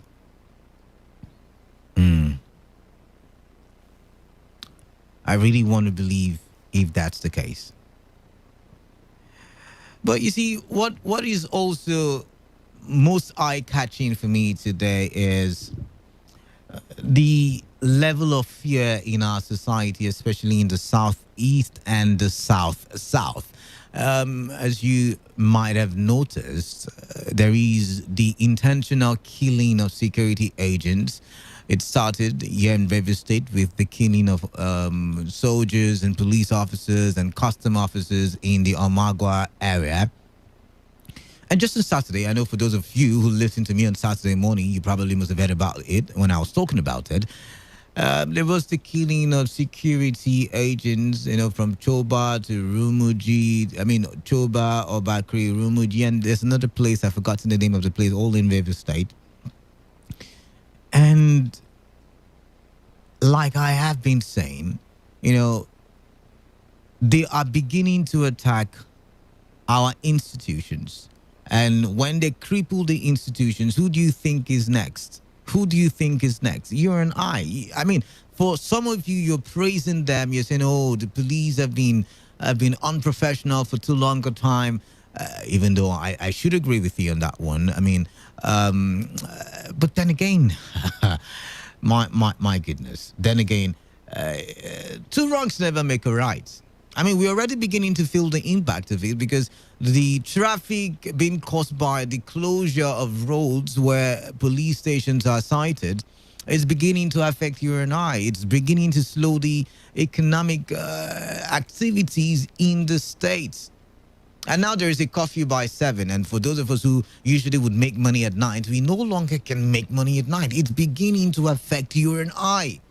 You never celebrate a wrong. Never. No matter the circumstances, there is no justification for celebrating a wrong. Never. No justification.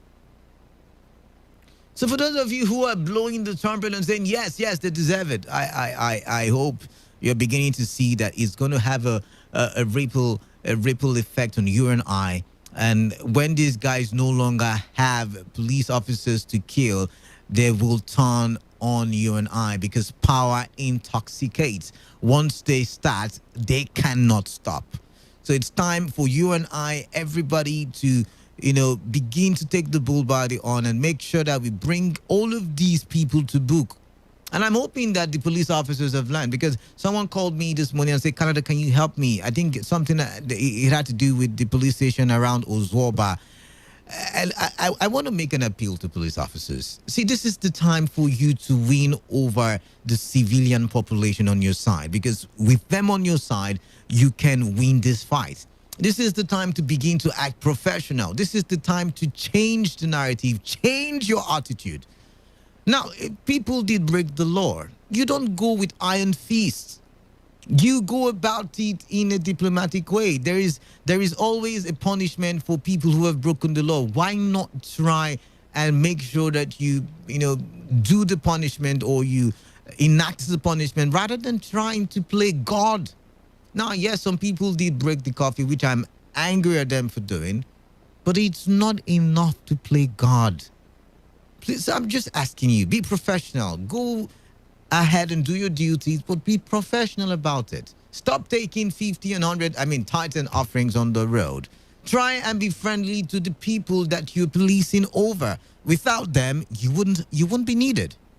Anyways, 22 minutes gone past the hour, so let's kickstart the platform on radio properly. I'll start replaying the sound clip. We wish to assure every resident they were not intimidated by the sporadic and cowardly attacks on predetermined security targets by faceless criminals on our soil. Neither will we be cowed into succumbing to a baseless and doomed secessionist agenda. However, as a further step towards enhancing our collective safety, we have reviewed the existing nighttime curfew across the 23 local government areas, which will now start from 7 p.m. and end at 6 a.m. until further notice from tomorrow, 11th of May, 2021. The security agencies are hereby directed to note the new curfew time, ensure strict compliance, and effectively deal with any person or group that violates or attempts to violate this order. That was Governor Yeson Wike announcing a review on the night curfew declared in the state from 7 p.m. to 6 a.m. daily.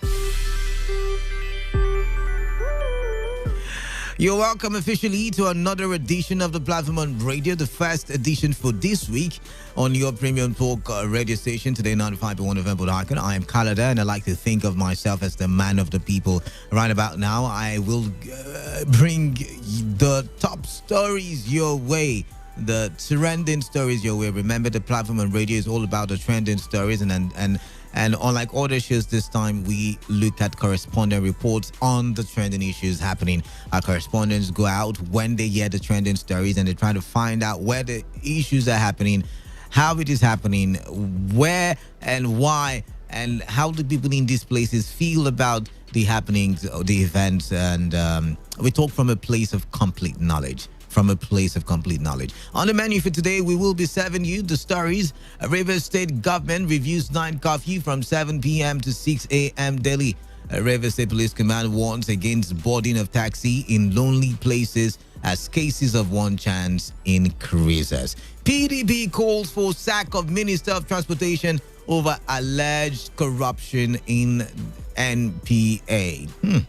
Wonderful conversations. Rivers State government has reviewed the existing night curfew declared across the state. According to the governor, the curfew will now begin from 7 a.m. to 6 a.m. daily with effect from tomorrow. That's Tuesday. The governor, in a statewide broadcast, said the review of the curfew is a further step towards enhancing the collective safety of the state. The governor said the decision followed last Friday's attack on security formations across the state, which led to the death of 7. Wow.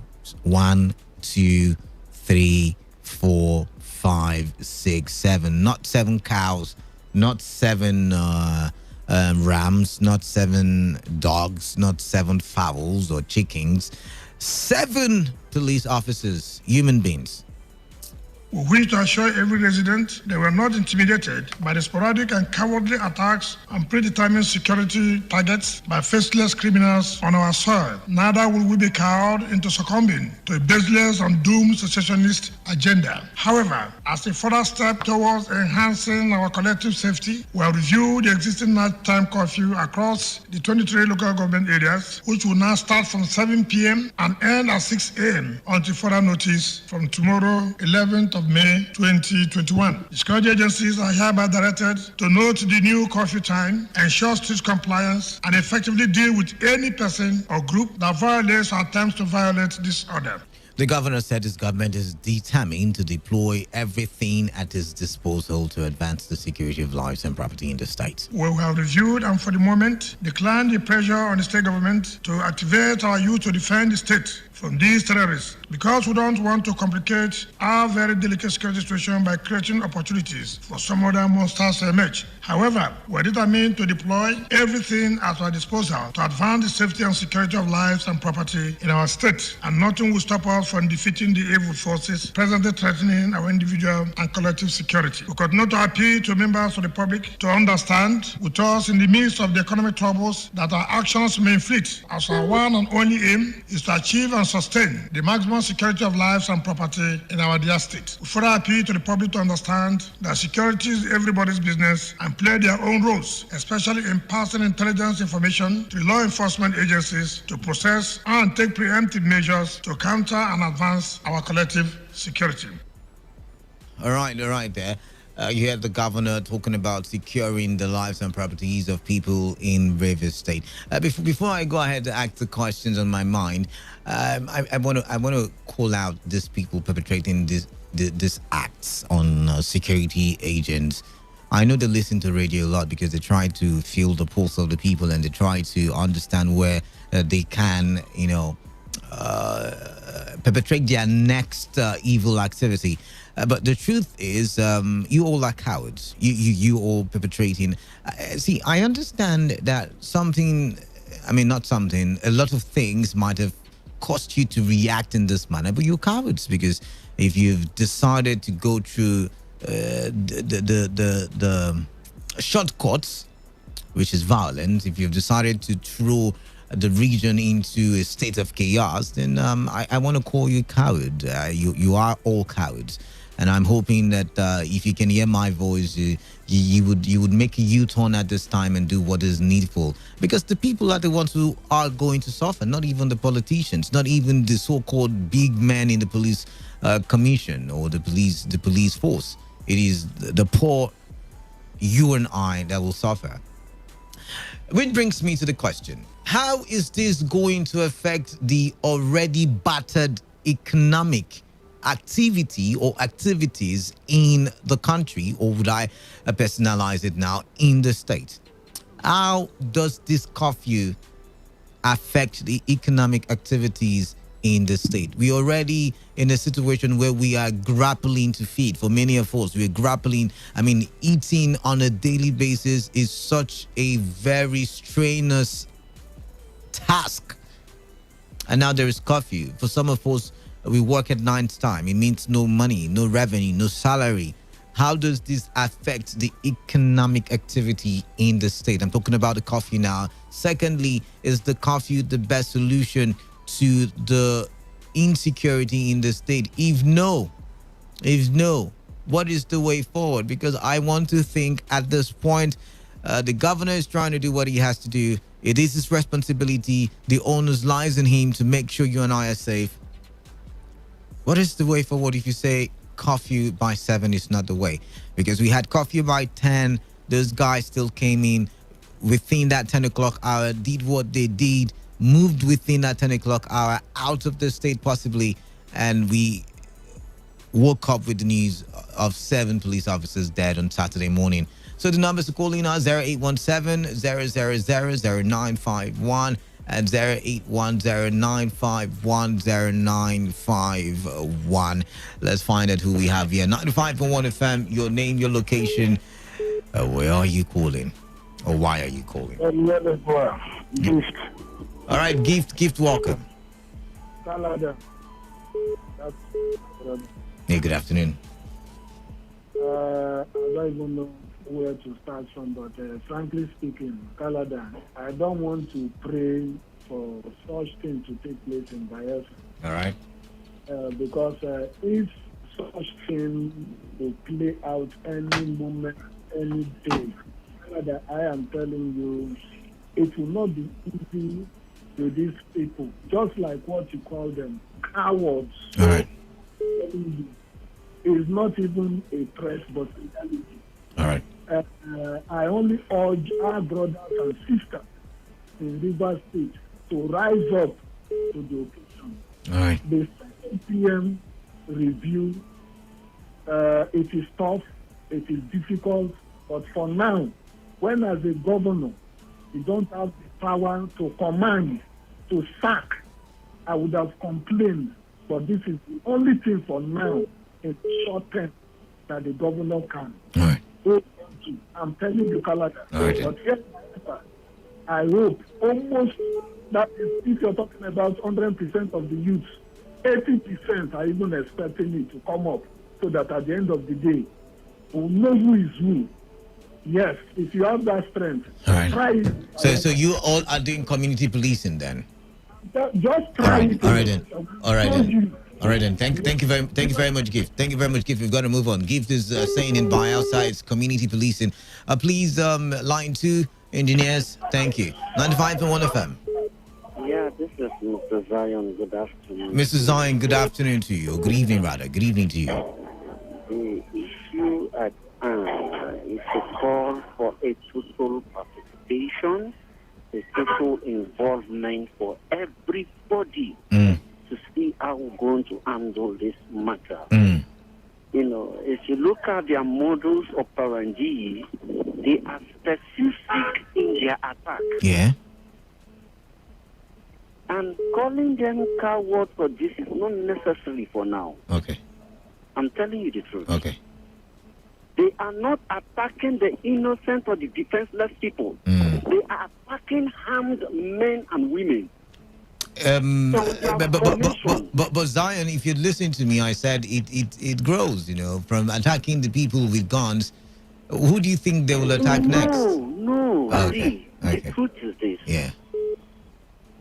A solution to this issue is what I am dialoguing now. Okay, cool. The Nigerian police should tender an apology to all Nigerians. All right. And start a spread compensation of police brutalities of victims of police brutality. Okay. Now, for the Rivers front, the governor declaring curfews and these is not even the solution. Okay. The curfew is declared. Has he consulted or done all meetings with community leaders on how to enforce the curfew? Because if you notice, the indigenous people are not even involved in this curfew. All right. The real people to enforce the curfew, which is the community leaders, the CDCs, the chief, the youth leaders, they are not involved. So it should make also find another avenue, consult with the community leaders on how to enforce the curfew so that we can nip this problem to the bud. All right. If they are cultists or the unknown gunmen, Unknown or wherever gunmen. they go, I don't know. They may even be foreigners imported from somewhere. Okay. You see now, because now we don't know who they are. Yeah. But I want to plead with them wherever they are. Like you said, they're listening to radio, they listen to you. For now, they should chill their sword. We have answered, we have seen their message. Their message is that they are angry, you know, so we'll take this message back to our community and discuss it and solve their grievances. All right, then. Mr. Zion. Mrs. Zion, thank you very much. Mrs. Zion is saying dialoguing and, of course, community participation in the fight against this ugly monster rearing its head. All right, lost that call, 95.1 FM, your name, your location, and your contribution. Hello, Reverend Father Carl. Mr. Sam, welcome. Yeah, the Reverend of the people. Welcome. Yeah. Canada, you see, sincerely, in as much as the coffee that was first placed on in the state of 8 around the borders was a welcome idea. You see, this president, this second one, and this very present one now, the governor always do things extreme. I don't see reason why they will be imposing coffee by 7 o'clock to 6 a.m. in the evening and putting the people into. So you don't think this is your. This is for your security? Is that the way you feel? You don't think the governor is trying to secure the people around you and yourself?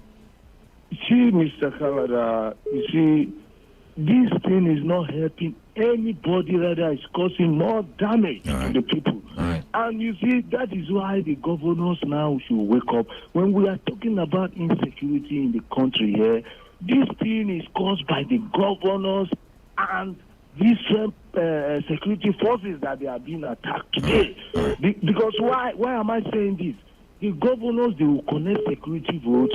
They will be spending it like their own personal money. They will not do the needful. And they will not be serious about it. But the River State governor has been buying equipment for the police. I mean, we cannot say he's not been doing that. Canada, you see, all those things are formalities. Let me tell you something. You know, when OCC Kanko was disturbing in Abia State, the then governor was pretending or acting as if he was fighting insecurity, doing this with the police, all that. But we saw a man who was fighting insecurity with his. See, this is not the time. This is not the time. This is not the time to play partisan politics, Sam. This is not. 3 days, OCC Kanku was gone down. And you see, he was like, he's fighting security in the state. But now, look at the C4 eyes that was created here.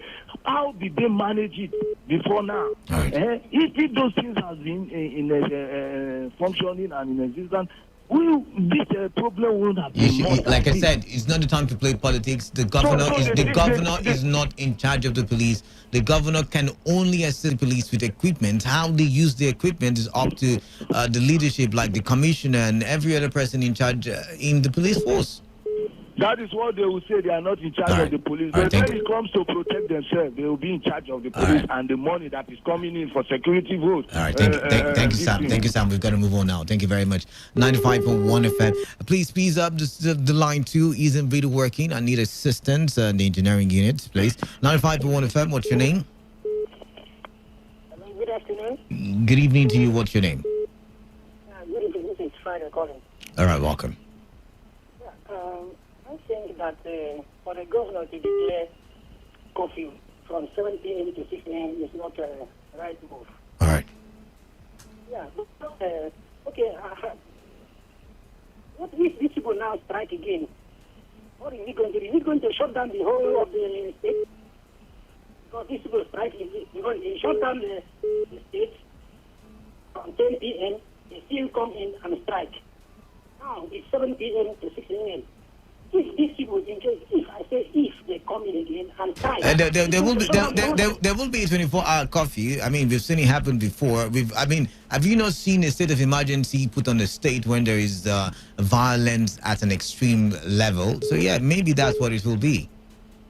Exactly what I mean. But the solution for this thing is increase in surveillance.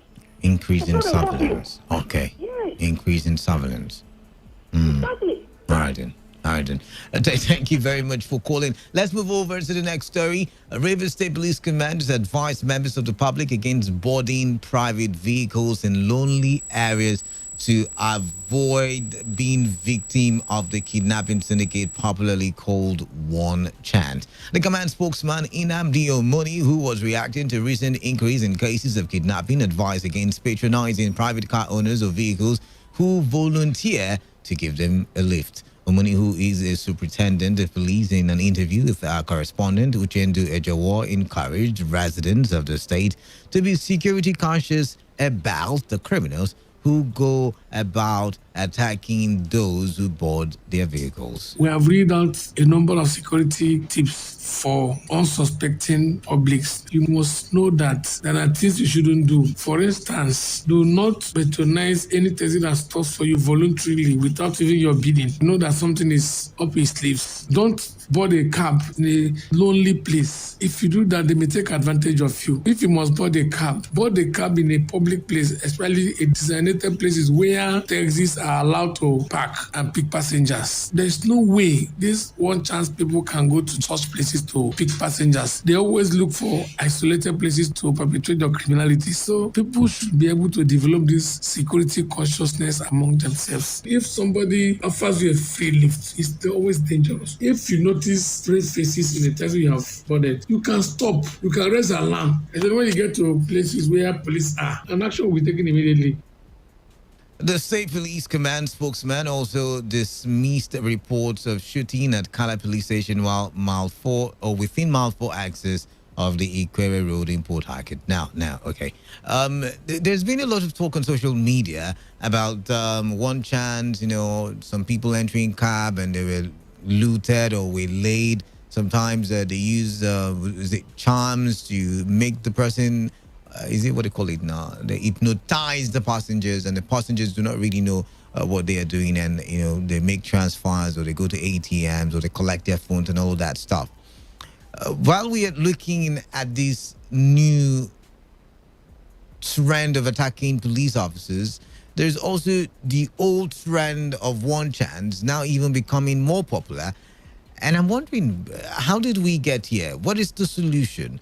Should we now go back to what Amechi started, making sure that every public transport vehicle is registered with the government, can be tracked by the government, and only those registered vehicles are allowed to carry passengers along the road? And of course, they have to be painted the blue and white color. Is that the solution? Because I've been thinking about it. And we are in a technological period where, we've seen the e-taxis and we've seen how effective it can be. We can actually track an e-taxi with the app.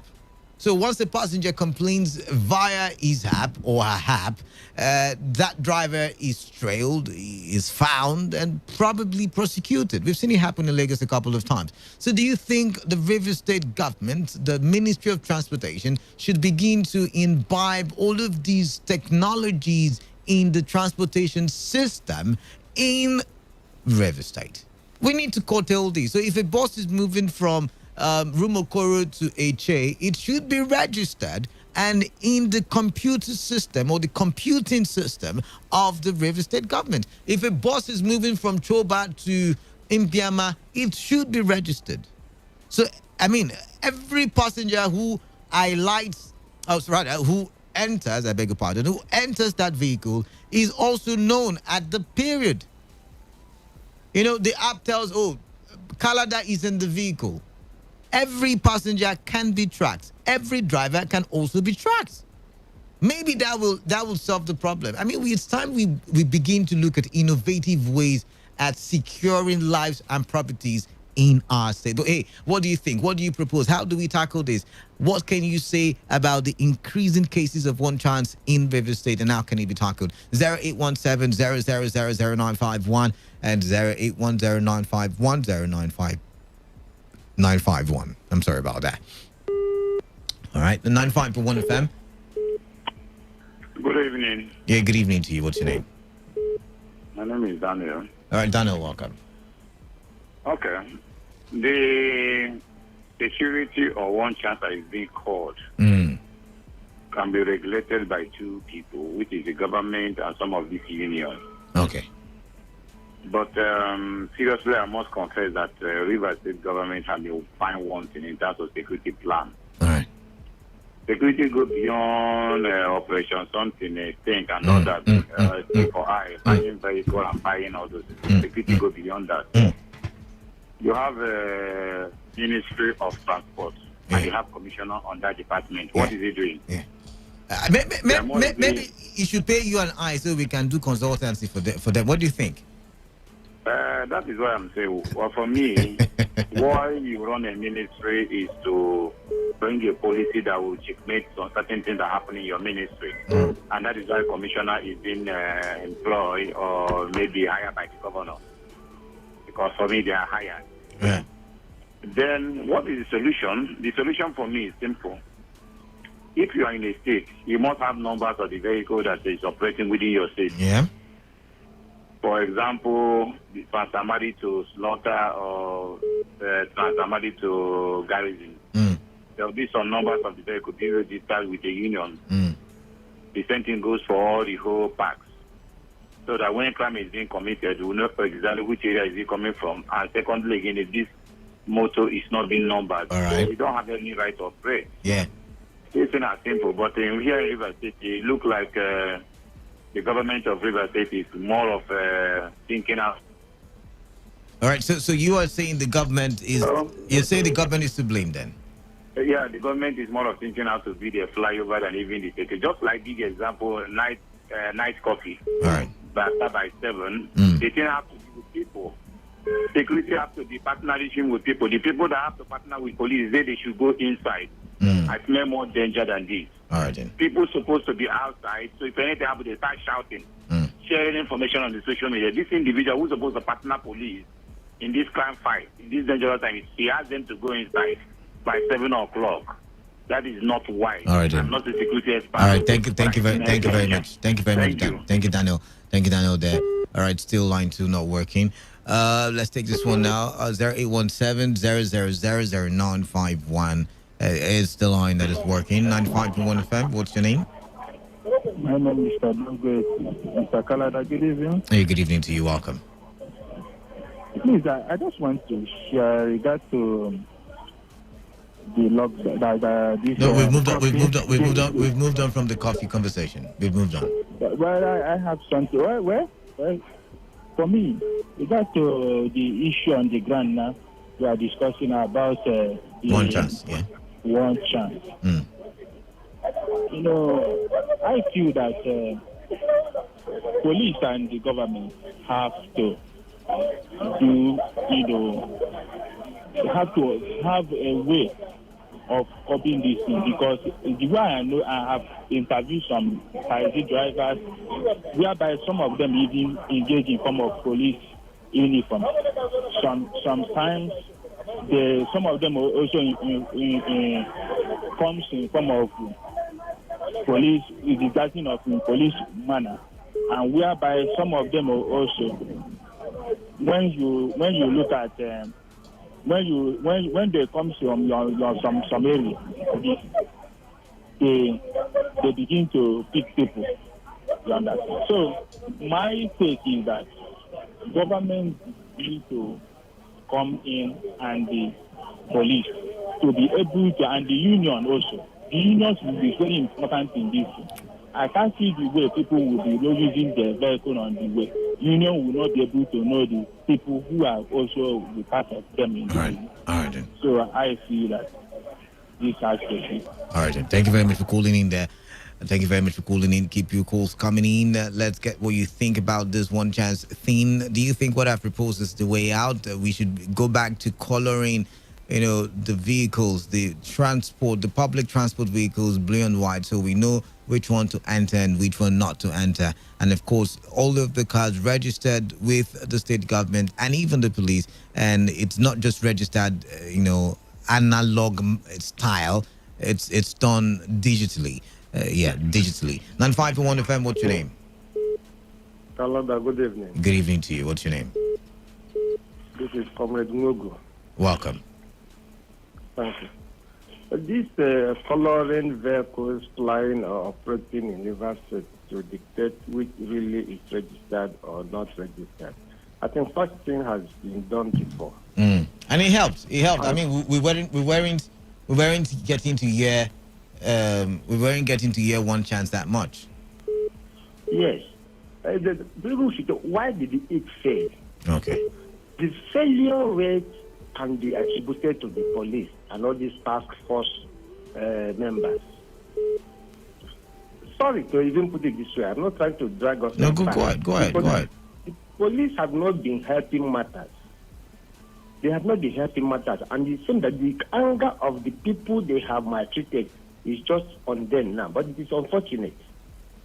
It is good to profile all the vehicles to know which one has registered or been profiled properly to operate. But I'm telling you now that the police will violate even the law they are asked to keep. You're talking about coffee. Who goes at what time and who comes in at what time? I'm telling you, the police will violate it. So police is a problem as far as we are talking about security. It should be properly looked into.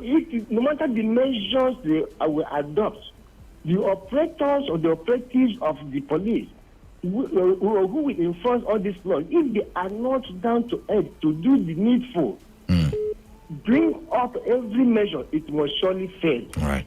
And I don't know why it is with our police like this. Please, Nanjo, you should look into your people. My people have an adage that says that which smells in the that thing that is prevalent with the he goat, it's within his horn. They should check it. All right. Inamdi Omoni is the spokesperson. I think you should be calling the commissioner, not the Inamdi. Inamdi is PRO there. All right. I think one last call on this one, and then we will visit the last conversation for today. 95.1 FM. What's your name? Where are you calling in from? At last, 1 hour. All right. Welcome. I'm Grandpa. Grandpa, welcome. My phone is very hot now. Sorry. It's just one phone line that is working. Sorry about that. I don't know if you will allow me to combine it. No, we can't. We don't have time. Just shoot, for this one. Yeah. Of one chance. There is no vehicle, whether painted or unpainted, that does not operate from a base. They have a base where they operate from, and they register. They register in such a base. So they have their vehicles registered in one particular base or the other. All right. It is now for the government or whoever, the Commission for Transport, to know where these bases are. But how are they going to know? I mean, when they will be kidnapping the person, the government officials will not be there. And that's why I am advocating for a digital enabled transport system. Because when they will be kidnapping you along Obirikore, the police will not be there. They'll carry you as if they are taking you from Obirikore to Rumokoro, but they are kidnapping you. You mean they will carry you and not me? All right then. All right. So I want to say, when it happened at Market Junction in Port Harcourt, it was educated taxi, painted, we saw the number. They did it and they went straight. The problem is, do we have the professional police that can do this job of check? At times, people carry those who are not their children in a vehicle, they pass. People carry all class of things in a vehicle, they give 150 naira to police, they pass. It is professionalism of the police that can stop this, that can reduce it, it's not stop. And the transport workers, their union should do something. Right. They are not there to collect money from these taxi drivers and allow things to happen like this. Otherwise, I would say that also indicators of what is happening. Right. Thank you. Thank you very much for calling in. Let's visit the last story. The People's Democratic Party has demanded the immediate sacking, investigation, and prosecution of the Minister of Transportation, Rotimi Amechi, as well as the suspended managing director of the Nigeria Port Authority, Adiza Usman. In a statement by its National Publicity Secretary, Kola Lopodion, the party based its demand on the overexposed looting of over 165 billion naira in the MPA. The PDP also said Amechi has questions to answer concerning the alleged involvement of his wife, Judith Amechi, in the exposed 48 billion naira contract scam currently rocking the Niger Delta Development Commission. In the statement, the party also asserted that the fact that it took the minister 6 years to query the MPA managing director over the alleged looting of the said amount was an indication that he only acted to shield himself after indicting audit documents or after indicting audit documents had already been exposed. Meanwhile, Minority Caucus in the House of Representatives has asked the Economic and Financial Crimes Commission to investigate the suspended managing director of the Nigerian Port Authority, Ajiz Bala Usman, over alleged mismanagement of 165 billion naira. Okay. The conversation's a wonderful one there. The lawmakers also believe that the recourse to an administrative instead of a full-scale criminal investigation can only serve as a decoy to shield some other APC government officials involved in the alleged looting spree at NPA and other affiliated agencies in the transport sector. Now, what do you make of the calls by the PDP and the Minority Caucus in the House of Representatives? Do you think Amechi, the Minister for Transportation, should also be part of the investigation or part of the auditing, being that he is the minister in charge, of transportation, and the NPA is under that ministry and under his supervision? So do you think Amechi as well should go in for investigation? I'm wondering, given that, now there's a caveat, given that he was the one who pointed out the corruption and asked for the removal and also the auditing of the MPA. So I'm wondering, do you think the call makes sense? Because the Minority Caucus said the mere suspension of the indicted managing director of the MPA and the result to an administrative panel of inquiry, even after the report of the supervising Minister of Transport, Rotimi Amechi, exposed an unremitted operating surplus of 165 billion naira, amounts to romancing corruption by the APC-led federal government. And I'm asking the question, where is Magu? Where is Magu? 95.1 FM. What's your name? Gift, welcome. Yeah, Quickly, please. Yes, I know the time. Canada, let me tell you, what PDP is nothing but the truth. Do you remember when we were shouting in NDDC concerning the money that they were using to buy cars for birthday parties? Then they were distributing to the transportation minister. You remember? I can't remember, but go ahead. No, other people can bear me witness because I will not talk what I don't know. They will attribute it to the transportation minister because he nominated the person that was the EGFC of that very body. So they are only trying to cover up something, whether he's the one who wrote letter to Mr. President, just like what PDP said. It's all about the auditing body that indicted all of them. So it's just to use that woman as a scapegoat. That is the truth. Right. So go for deeper investigation, then you will see the truth. Right.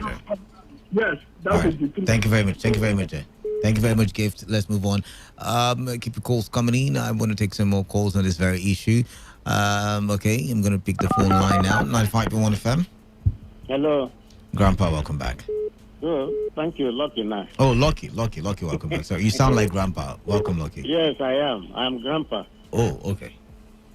I'm Grandpa. I say I'm Lucky now. Oh, okay. Okay, go straight to the conversation, please. It is a witch hunt, for all I know. Because kill him, prefer him. It's not the best. This is somebody who has discovered it and they suspended, and the president has to approve the suspension. It was not the president who found it, who discovered it. The same person you are calling, go and prosecute, go and imprison, go and sack, go and ask to resign. Why? You read the blood in your eyes and want to remove sand that is in our president's eyes. Please, I want to ask Nigerians, no matter where you belong to, it is one party. Because if the man in the Edo State can move in 1 week to PDP for APC and become governor, and that person move from APC to PDP to APC to become governor, it is like the same party. What you want, I want to advise that you don't pull down somebody who is climbing. You don't know whether he will climb, and then so because it's one party, if you're doing wrong, I shouldn't call you out. Is that what you're saying? Call out now. If the man is involved, somebody who proved, who reported, who suspended, is it bad for him to suspend? Will he have kept quiet? All right. That's the question I'm asking. All right. Thank you very much. Thank you very much for calling in, Grandpa. We've got to move on and take one last call and call it a wrap on the show. Who's going to be the lucky last caller? 30 seconds. I'm going to give to you 30 seconds. All right, 95.1 FM. I lost that one. Oh my. Okay, the phone line's acting up this evening. I do not know why. But do you think Amechi should be investigated? 95.1 FM. Yeah, quickly. Hello, Canada. This Yeah. is Hart, calling from Ahoda. Heart welcome. Canada, you see, we should call a spade. A spade is a spade. Yes, because all the touch one hand, it will affect all the fingers. Okay. It's not only PDPs that are corrupt. Now he's an APC man. They should also fight him as a fight opposition party. Okay. Because if we continue like this, that means the current government, federal government, they're not fighting corruption. Right. That means they are playing a game. So Amechi should be investigated. Yeah, All right then. All right, thank you. Also prosecuted. All right, thank you very much, Hart. There, we've got to go. Time is fast spent. The man, the funny one, is in the studio. Why is she? No, don't touch me. That's not funny. That's okay. I have to leave the studio. I'll see you by 8 o'clock when I bring you Unraveling. The platform has been a production of the news department, and today's edition was put together by Chinidi Ubuna. Remember to take responsibility and ensure that you follow all the protocols put in place for you against the fight against COVID-19. Stay tuned to Today 95.1 FM.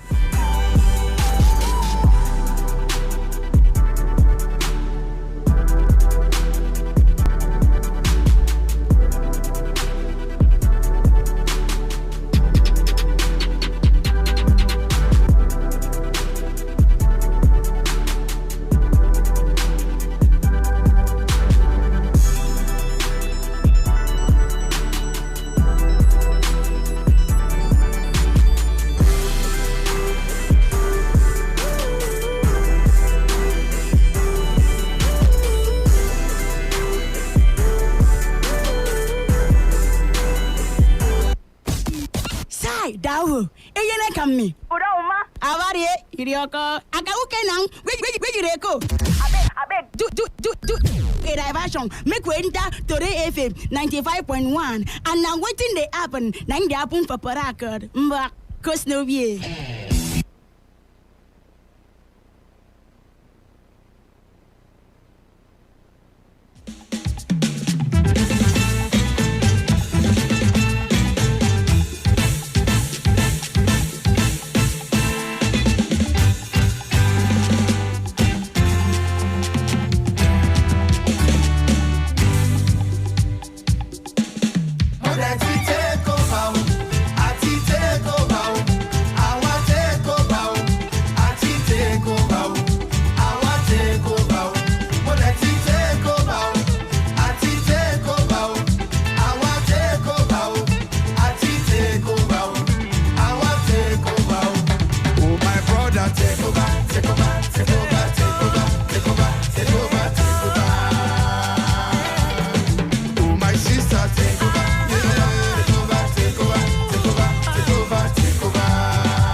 Hey, Dumfa. Sarah, Amayo, Amayo, Amayo, Amayo, Amayo, Amayo,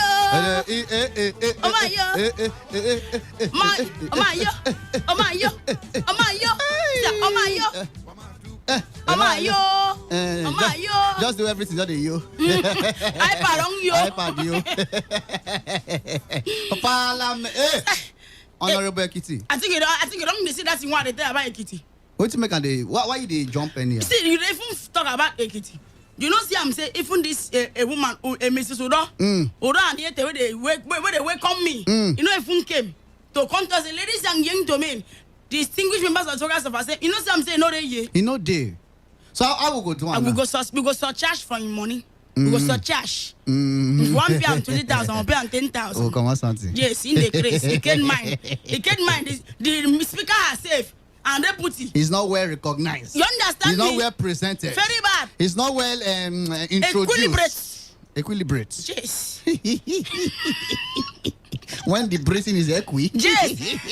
When you are breathing in equi. And from equi, 19 they came. So that thing go they smell. That kind of breathing. They come from your leg. Yeah. The breathing they start from the leg. Come they affect. You got to affect the shoulder. You wanna take over, you got to take over, you must take over. See, deputy. You know say, if not this kind of Moscow, now something I want to make you call it. This laugh will make me after now for fix for you. The audience will make your speaker after like that. You like know say my work not to put joy for my speaker face. Okay. And so if my speaker not get joy for her face, who am I? Okay. See, ladies and gentlemen. Me and my speaker, we don't came. We say we don't came. Confirm. Yes, we doesn't allowance anybody to yinya us. We have came here. We have came. Now let us start with first minute reading. Confirm. Insecurity. Buhari talking about symptoms, signs of diseased nation.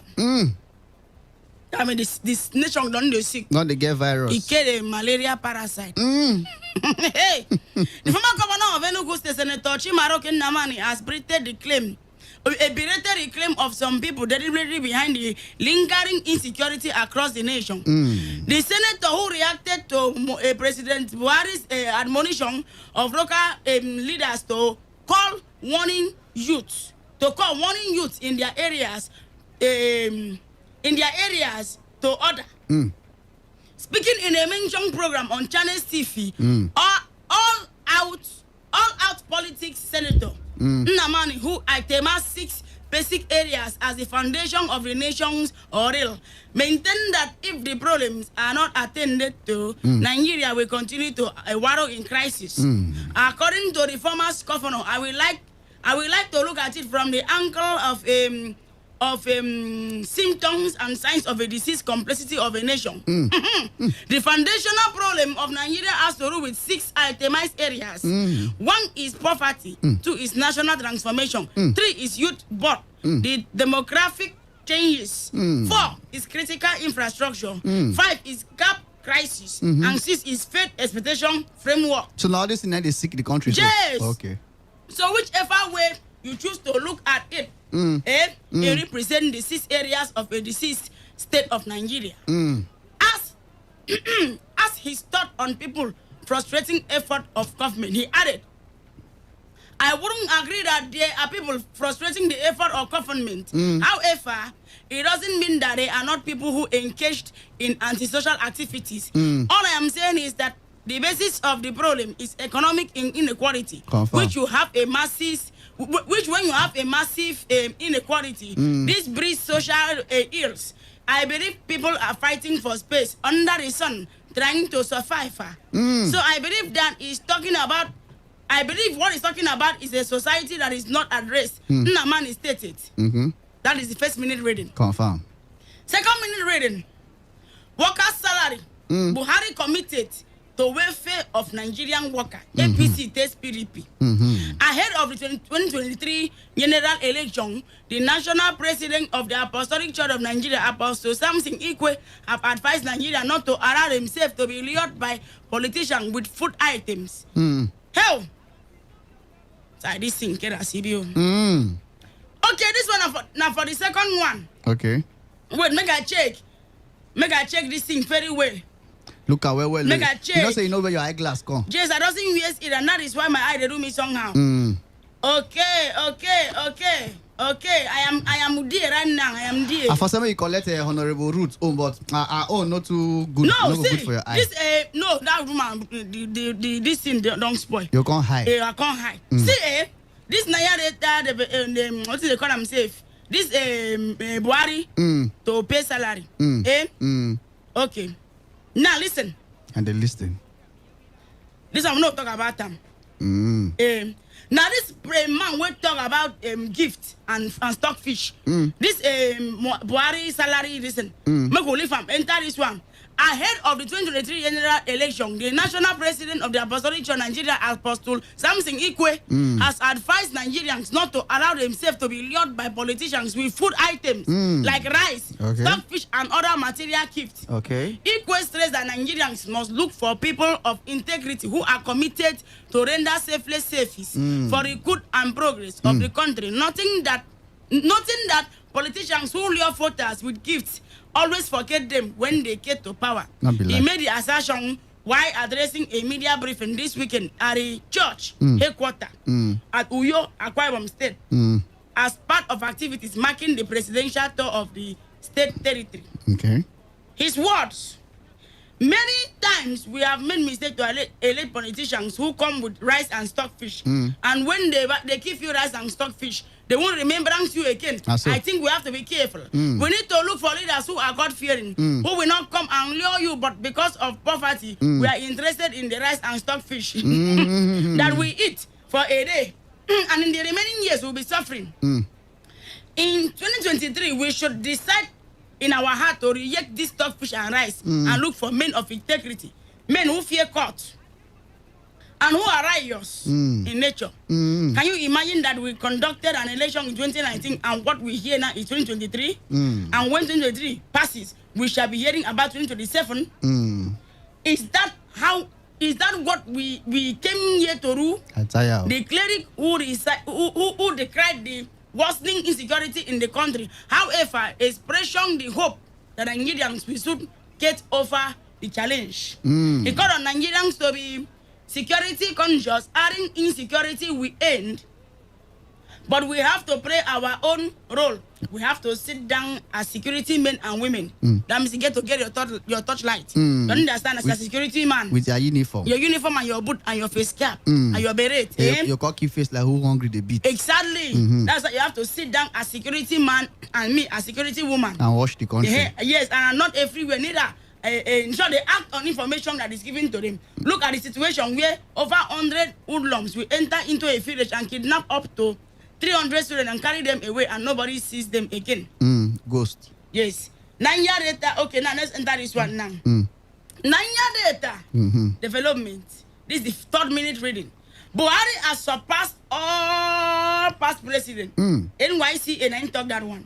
National Youth Council of Nigeria, NYCN, on Sunday said that President Muhammadu Buhari has surpassed all past presidents of the country in the development of the Niger Delta region.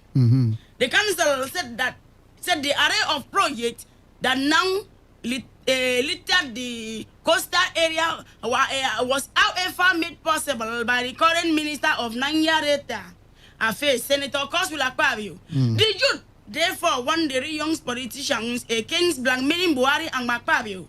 The youth also throw their weight behind the interim sole administrator, right? Interim dango. Interim.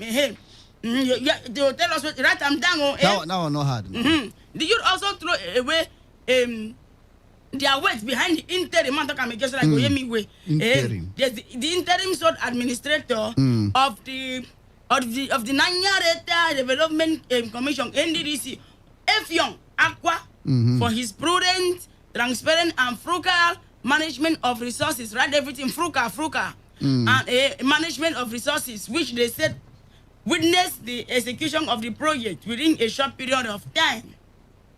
In a communique,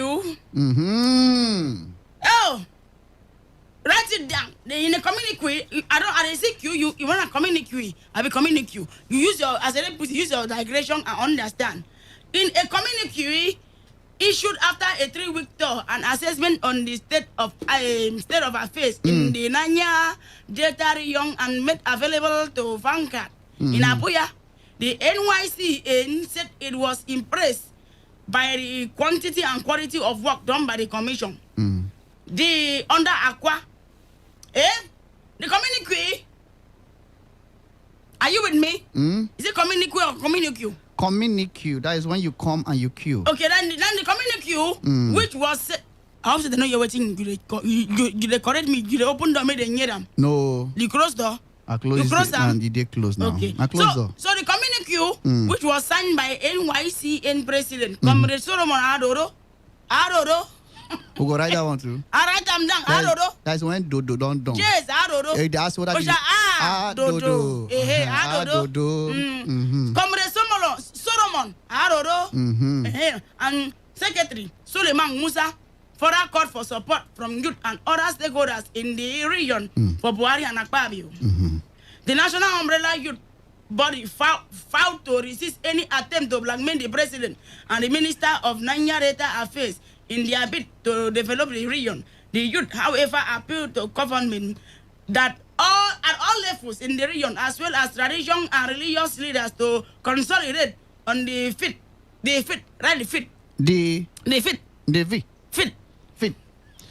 Speller. Kana Moscow.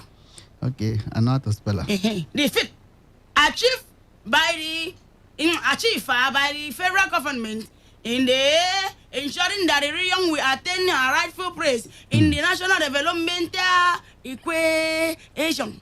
Write it down. The statement thus read, no president has given the Nanya Delta the attention it has received under President Muhammadu Buhari time. The agitation, write it down, the agitation that are in that development in the region are being dealt with from the grassroots.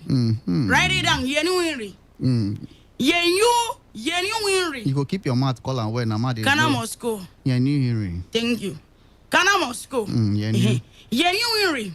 Something is a genuine, and when you say this man is a genuine man of God, it's a genuine man of God. The president, as equally stamped, is fit in ensuring that there is transparency in the management of NDDC, the forensic. Write it down. Forensic. Forensic. Pronounce that now. Forensic. Kana Moscow. Forensic.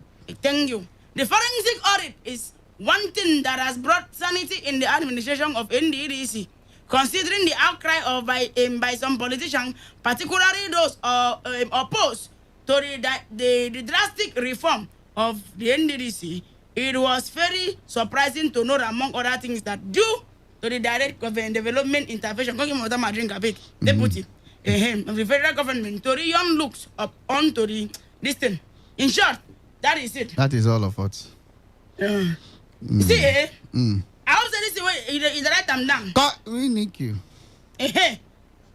Now, the fourth minute reading. Workers salary. Buhari committed to welfare of Nigerians workers. APC takes PDP. The reading of Progressive Congress, APC has risen in defense of the President Muhammadu Buhari administration amid allegation of a planned reduction of workers' salary. Write it down. Say, God, this thing go affect many people way. Then God say we did for workers of assembly. You know, concern me. It go affect some workers' salary. Saying the president remains committed to the well-being of Nigerian workers. National Secretary, Caretaker Extraordinary Convention Planning Committee, CECPC of the APC, Senator Young James, Akpa Rong Song here, write and down. Akpa Rong Song here. We go ask Senator. Akpa Rong Song here, you write them down. Now your name better. Yes, this cross Kana Moscow. Akpa Rong Song here. Akpa Rong Song here. This cross, this in a statement. If you tell me say I did wrong, I go fix for you. Akpa Rong Song here. The hair go up. Akpa Rong Song here. Now. Here go up. Yes, because the man they shout in the face.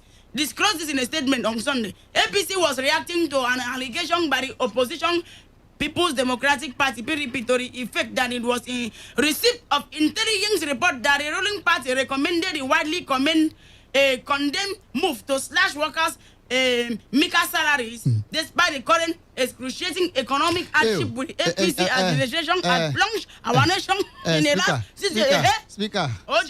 See the water where I give you. See the water there. Drink water. Where is it? Drink water. This water, no be boho. No, Go bring me from this one. Drink this one. Yeah, drink this one. I don't like way water. Go bring me. Just drink. Give this me one. way water. Ukara Moscow. Go change them. Oh, yeah, bring way water. Not like to drink. I didn't like all this water. The no pure and way water. I'm fetching that one for you. Enough for the foundation of the 8th. Now in that one they come. Now like and they bring that one. The APC state bring and quick go. The APC statement reads: the People Democratic Party (PDP) is up to its comical tales on what it terms intelligence at its disposal to slash the salary of workers in the country. Clearly, only the PDP believes it tells. We are proud of our credentials as a truly progressive and people-centered political party. From the president. In short, that is it. You don't finish. Before I come, you don't finish. I think, okay, from the president, Muhammadu Buhari administration, SEFRA, bring the water came now. A SEFRA social investment program targeted. Is a target. Are you targeted there? Are you targeted there? I don't target the water. Hey, now. Is it targeted at citizens and this thing? Just drink the water. Okay, make a drink. Drink water. Oh, my sister, thank you very much, my deputy. He said it was a targeted. Are you there? Where that in there can? Oh, okay. Targeted as citizens living on the margin. Right, imagine done. Imagine implementation of the improved minimum wage. Minimum wage. The economic sustainability plan to the mass housing program benefiting thousands. This government's commitment to the welfare of Nigerian worker is tested, proven, and unmatched. We will continue to match words with action in line with our electoral promises, APC declaration, over and out. Said I can't kill myself. I cannot go and get me use. I want to drink use from your pocket. Can I must? My pocket now. Go carry your money. Go yes. No, so your money they go for that pocket. Go buy me use from your pocket. Carry your money from your pocket. Which juice you want drink? Listen, are you on some juice? Okay. Cool one. Go one down. Be fast. Can I must go? Oh yeah. No. Thank you very much for the use. Open the door, make the sit. But you never understand it. I don't know. Oh yeah, everybody, all the honorables, you can come inside. Those of you never pay on our dues, now they back. Yes. They back. Now who they oh shut. You supposed to know now. When you see their face, you no go know who they who. Because this one on the face, and I see entire on I'm begin the face. Come on from inside salary. No, sassy body they white. You know bath. You know bath. They say they smell. They smell a familiar spirit. Come out money from inside salary. They hear me. I'm going to sit down. Go sit down. Go sit down there. Nadia. Honorable Tumandora, I don't see him. I said I don't care, Billy. No, income. And in the outside. Again, the outside. Making the speed up and down. You're saying the speed like Python. Making the outside. Honorable Ekiti, cut call, leave widow. Sit down. Sit down there. Leave call. See your canvas, so you issue don't cut. He saw the issue. Ekiti, where you super glue take gun shoe? You don't mean it. I super glue take the gunman since far side though. You catch him. I see her now. We will deal with him. Now. This is workers of assembly. My deputy, my honorable deputy, you have heard what the first, second, third, fourth reading have said. Now, this is what we have to talk about now. So, we're going to call the phone number so that the workers of assembly can be open and they can put mouth in the honorable constituency. Oh, yeah, now, deputy, tell them how they will introduction themselves and where they are calling from. Tell them. All right, when you call us, first of all, greet us honorable categorically. Yes, call us honorable speaker and honorable deputy speaker. And then you tell us your name and your constituency where you call us from. Then before you shukulu your mouth on top the matter. And they go call themselves honorable too. Even the one when they find phone reach, we say the that one where pay money is to make an honorable. Honorable Stephen Undubisi. Undubisi, not true. Stephen Unduka. In don't pay. In don't pay now, but I don't chop the money. Now I be sending recharge card with now. You see him. You don't follow for the sin. What's in concern me? Honorary small card now you give me. Honorable Stephen Undoka, he say make I pay me 10,000. See me could make a honorable. I tell people they pay 100,000. But if I won't pay them, but you ask this work be now. Can I must go? Happy. Can I must go? Can I now only card money now you give me? Can I must you reflect? Can I must go? I go do now. So now Monday. Are you happy now? Say you happy. Now so. Hey. Now everybody are going to call us for 1 minute on the road because around 5:45 we don't come out because we get 15 minutes live appearance. So 0817 000951 0817 our listen. Listen. He don't take over. He don't take over. You got to take over. He don't. Oma, you. He don't you. Hey. So people of Port I want to welcome everybody to Swaggers of Assemble. My name is Ratano Bifoni Ureme and Honorable Sevik Toku. This is my deputy speaker. Over and out. Me go the pick call. Hello. Communicate you. Yes. Write it down. Yeah, is it honorable? Talk quick, go. This is why you talk like. Even I say we go impeach this woman now. Like who the shop Kueba. Hey, we go impeach. You see, out speech, I be impeach. We pitch you out now. Pitch you now. Hello. We hear you now. It's me, the. Honorable $200. If you don't talk too much now, turn it to too much in cover. This your dollar safe now, original dollar. In the whole house safe, you don't even know. I can't tap it now. Your dollar now original. Yeah, Uday. See, don't address me like that. A deputy, you ready? Person they call me Udems. Okay, deputy, you're a mayor. Be quiet. See, if you talk to my deputy like that again, I'm going to impeach you. He said, I'm not even get credit. See, push him. Come on, push him. Come, no, call honorable. Just call him $2 $2 man, come on. Too much dollar. Too much kobo. Come on, go outside. Go outside from there. Come on from the door. Door, move from the door. Yes. You cannot even be talking to me anymore. My deputy there. Do your job, deputy. She small money safe she not get. In the Call collect transport. Where you go? So we'll deal with her. Hello? Yeah, good evening, man. Yes, this is right on the phone with me on the phone. I'm my deputy. On the Honorable Sefik. Yes, I know you people are doing very great work there. Thank you. Who you be? This is my first time. Yes. Honorable, I am from Mama. Get money. Oh, from Mama. This guy owe money. I'm give him my wife, I'm shot.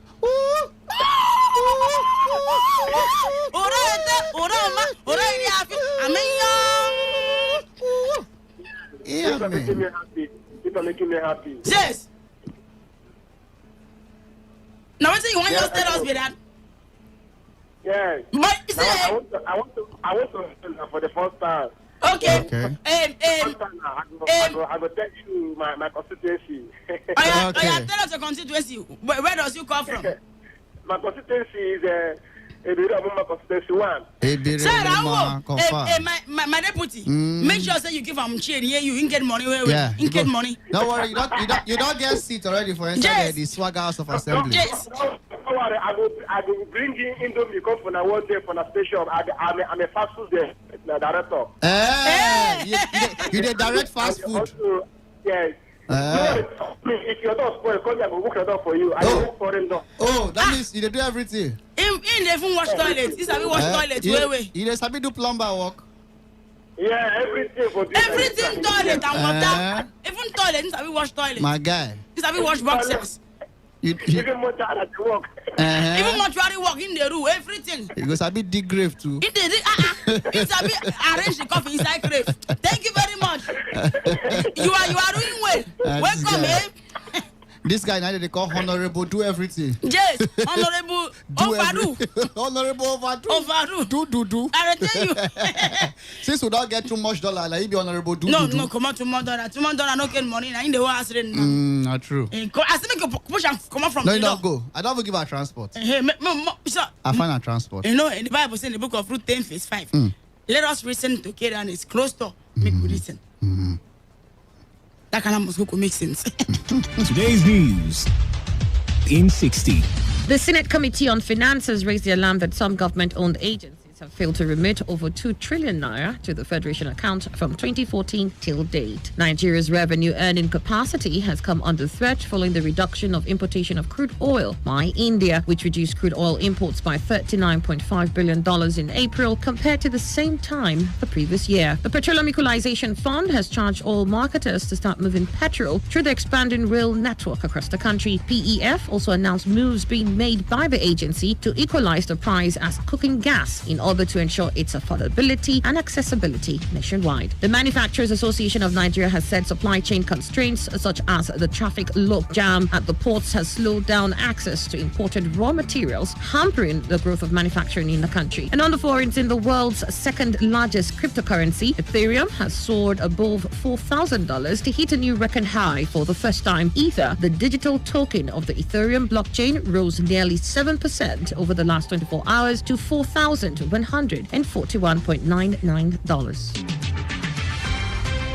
Today's news in 60.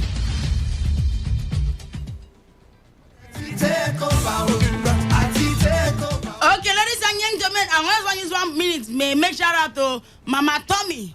Mama Tommy, better woman. She carry me enter my young my kid for Today FM. Mama Tommy, one of our staunch fan family, Jace. Jace. So I beg anybody give one wish happy birthday to. All right. You celebrate. Today, now my guy birthday, Big Brother Ninja housemates for lockdown season. Angel. Of Big Brother, Angel. Okay. We get today I'm birthday. So happy birthday to you, Angel, for inside a Big Brother house that year, lockdown season. Happy birthday. And happy birthday to me in advance. My birthday na 17th. Happy birthday to Honorable Speaker. See, 17th of May. All the honorables. Everybody get to bring something that down. Day we'll give you all our Ghana. No, joke. No. Honorable Speaker, I want to talk something, but I can't find out say my tongue see they sleep. Now sleep of tongue. When the tongue wake up, I go tell you what I will tell you. So you're joking with me, Abi? Man, no go use sleep you of tongue. You carry me, Abi? I go talk say one kind of all of us give you our Ghana mosque. You know how many of us for this? Can't you give me Ghana mosque of goodness and all mercy? These honorables for all the constituency carried our Ghana mosque go give only you. You go fit carry and finish. Before you don't know say I get a trailer where they carry Ghana mosque. No, this thing no go. Even I am not sure. You don't really talk. I'm saying go happen like that. Even I impeach you now. No. 17th of May, everybody after all 17th is even a Monday. Now still we will go meet here on 17th of May. Will be my birthday. Make I see anybody starting from you, deputy, to everybody, to even the rich person, even church safe without issue. Make I see I'm say everybody came here on I don't carry na Ghana Moscow. You can't give me baba. Ma if I'm for my fan for now. Make the money they save you. Make they not if the money. On I go something go happen for now. Okay, that will save them for us. Yes. No worry, we'll save them by ourselves. You are impeached. Hello? I know is it even this master in front of the phone crack. Go stay where network no. And Kitty down the make go impeach a Kitty. Hello? Hello, Honorable Speaker. Yeah, this is me. Offer and art. And my deputy is here to greet my deputy. This Honorable Chief Solomon calling from Bogoro. Oh, you're very welcome. I agree with my deputy. Where are you? Deputy Afana. Say deputy couldn't free. The deputy is going to impeach you now. Deputy na nigga. We should be deputy Afana. Are we at that committee? No. Deputy, good evening. Yeah, he got greet me like say we Nika committee. You don't job. The first person will call us now, director of Indomie. You now, what did they do? Nah, listen. He director of Meshai. He cook.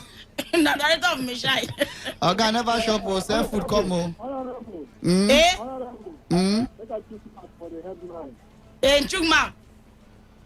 The headline went up cutting down the salary for civil servants. I believe so that they extend them to the lawmakers. Okay. Then they extend them to lawmakers level. So that it will correspond well. And And the other one will talk, this is quality something. Eh. I would suggest make our government, make them build control towers for all police station checkpoints. Okay. Build control towers. They put it right down. Waiting be control tower. Yes, it will help. If you go for up there, so it will help to target to be secured. Down. Mm-hmm. So that they come the police station anyhow. By the time they will come, first wait for control tower there. Don't see them. Down. So control tower now be weapon. Okay, no problem. We don't hear you. Yes. See, again. No, time don't go. Make another person call because we now run 5:45 we go come out for you know. But that might be the make sense. So. But see, I don't think I'm saying even when they read news, they sleep. They sleep. Even for this thing self, we need control tower. For what? More they see where they carry plenty Ghana must go. They come out from this. Now that one you go talk say you want make we rule. So that we go plant them under the sand. Hello.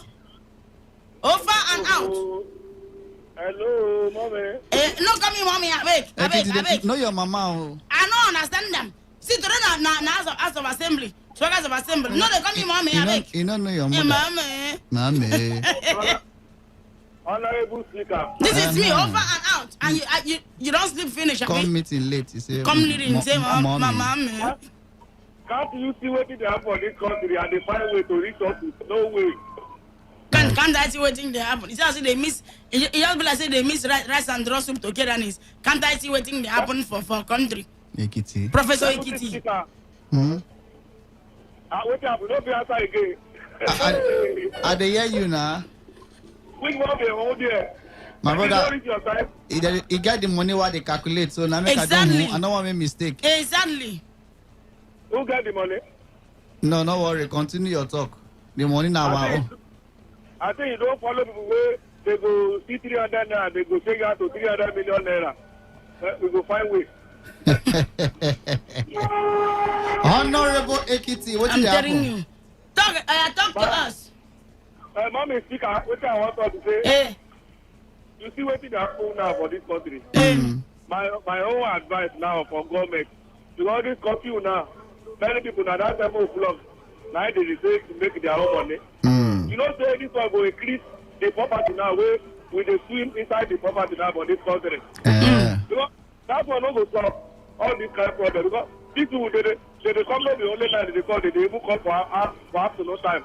My only advice now is say make all the policemen they avoid to wear uniform for now for the security purpose.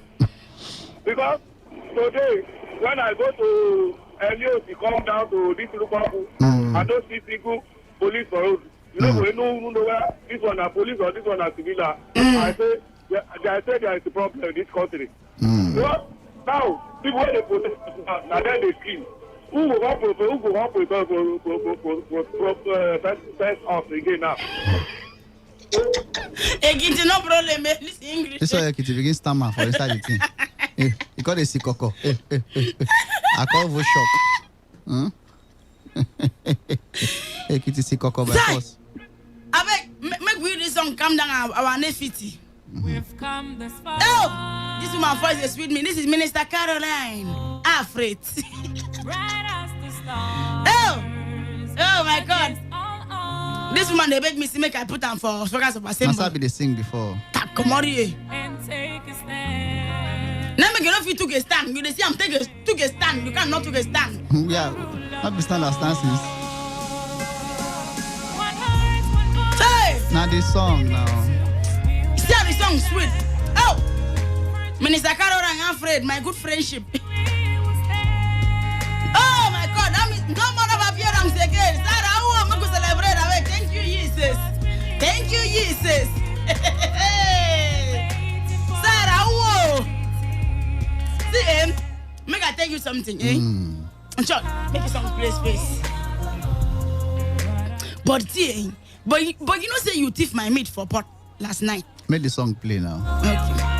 Because you know say I want to disgrace you. You know go talk about family for inside the For all this, but you know, so that honorable mean, okay, not true. Man, I'm gonna go buy bread and this break time. Say, honorable. Deputy, do your job. Sack them for now. Make them go for break. Mona go play. Let them go play. When they came back.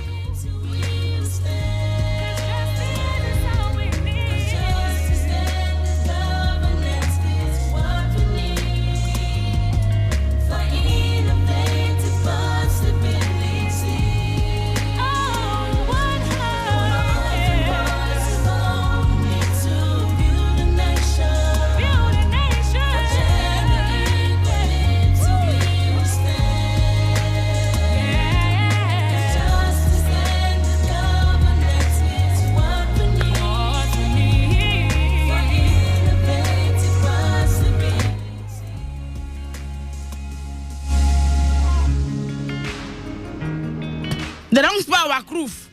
The person there they come for the appearance. For the appearance. I beg, in short, we go see him first. Make the person appear. We go know him mic where. So the person must appear for him. Yes. Must disappear. Appear, yeah. Yes. Maybe appearance. Yeah. May know what I come. Refam, yeah, make me appear now. Lock door. Change mine. We'll lock door and appear. Make we pick call. Hello.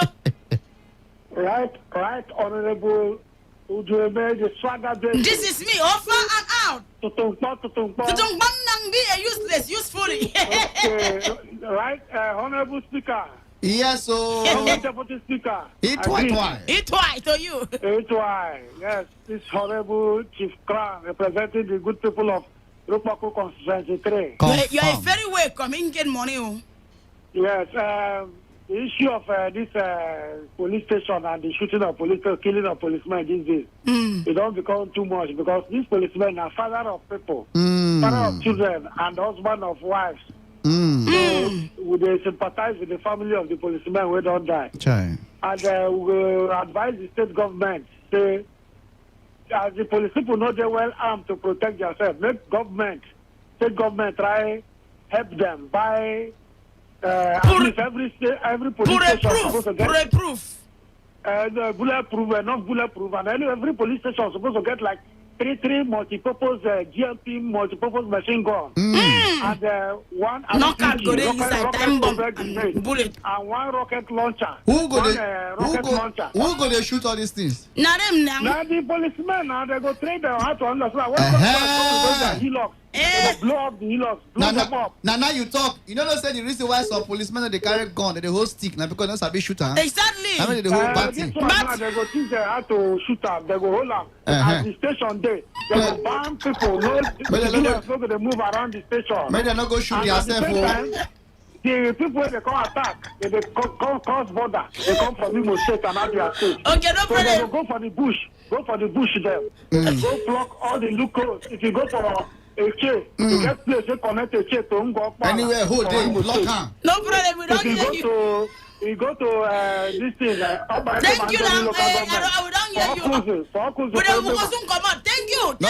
Offer and out. We go cement everywhere. If you want to get more information, follow us for us at Instagram at Funny Udeme. That everything inside cover Funny Udeme. FUNNYUDEME. Then on YouTube, just type Funny Udeme on YouTube. Then just like my page. FUNN. Capital letter Y, then capital letter UDEME. Deputy, offer to you. All right, Sevik Toku1 at the name at Sevik Toku1 for Instagram, Sevik Toku1 for Facebook, Sevik Toku1 for YouTube. Oh yeah, now follow you. I tell you, Mama told me this song now for you, Abe. You better woman. If you don't make careful, I go ask God why. I tell you, make with a pick because I don't okay. 1 more minute to go and we are out of here in case I probably don't know if I'm coming. Hello. Yes, Mr. Speaker, good evening, and Mr. Deputy Speaker. Hey, very welcome. You are doing well. Okay, this honorable member Ejeku Promise calling from Rumodomaya constituency. You are doing well. This market money, put them for one cheer. Welcome. Hey, very welcome. It was justly. Yes. You are very welcome. Oh, yes. That quick, we want to win the way. My deputy, that's one way they talk say where they say Buhari Niger Delta don't receive get more attention under Buhari government. Yeah, I disagree with that one. Add speed for your talk. Thank you very much. Now for you, in short, my deputy, offer to you, we came, we saw, we concurious. So took care of yourself, offer and out.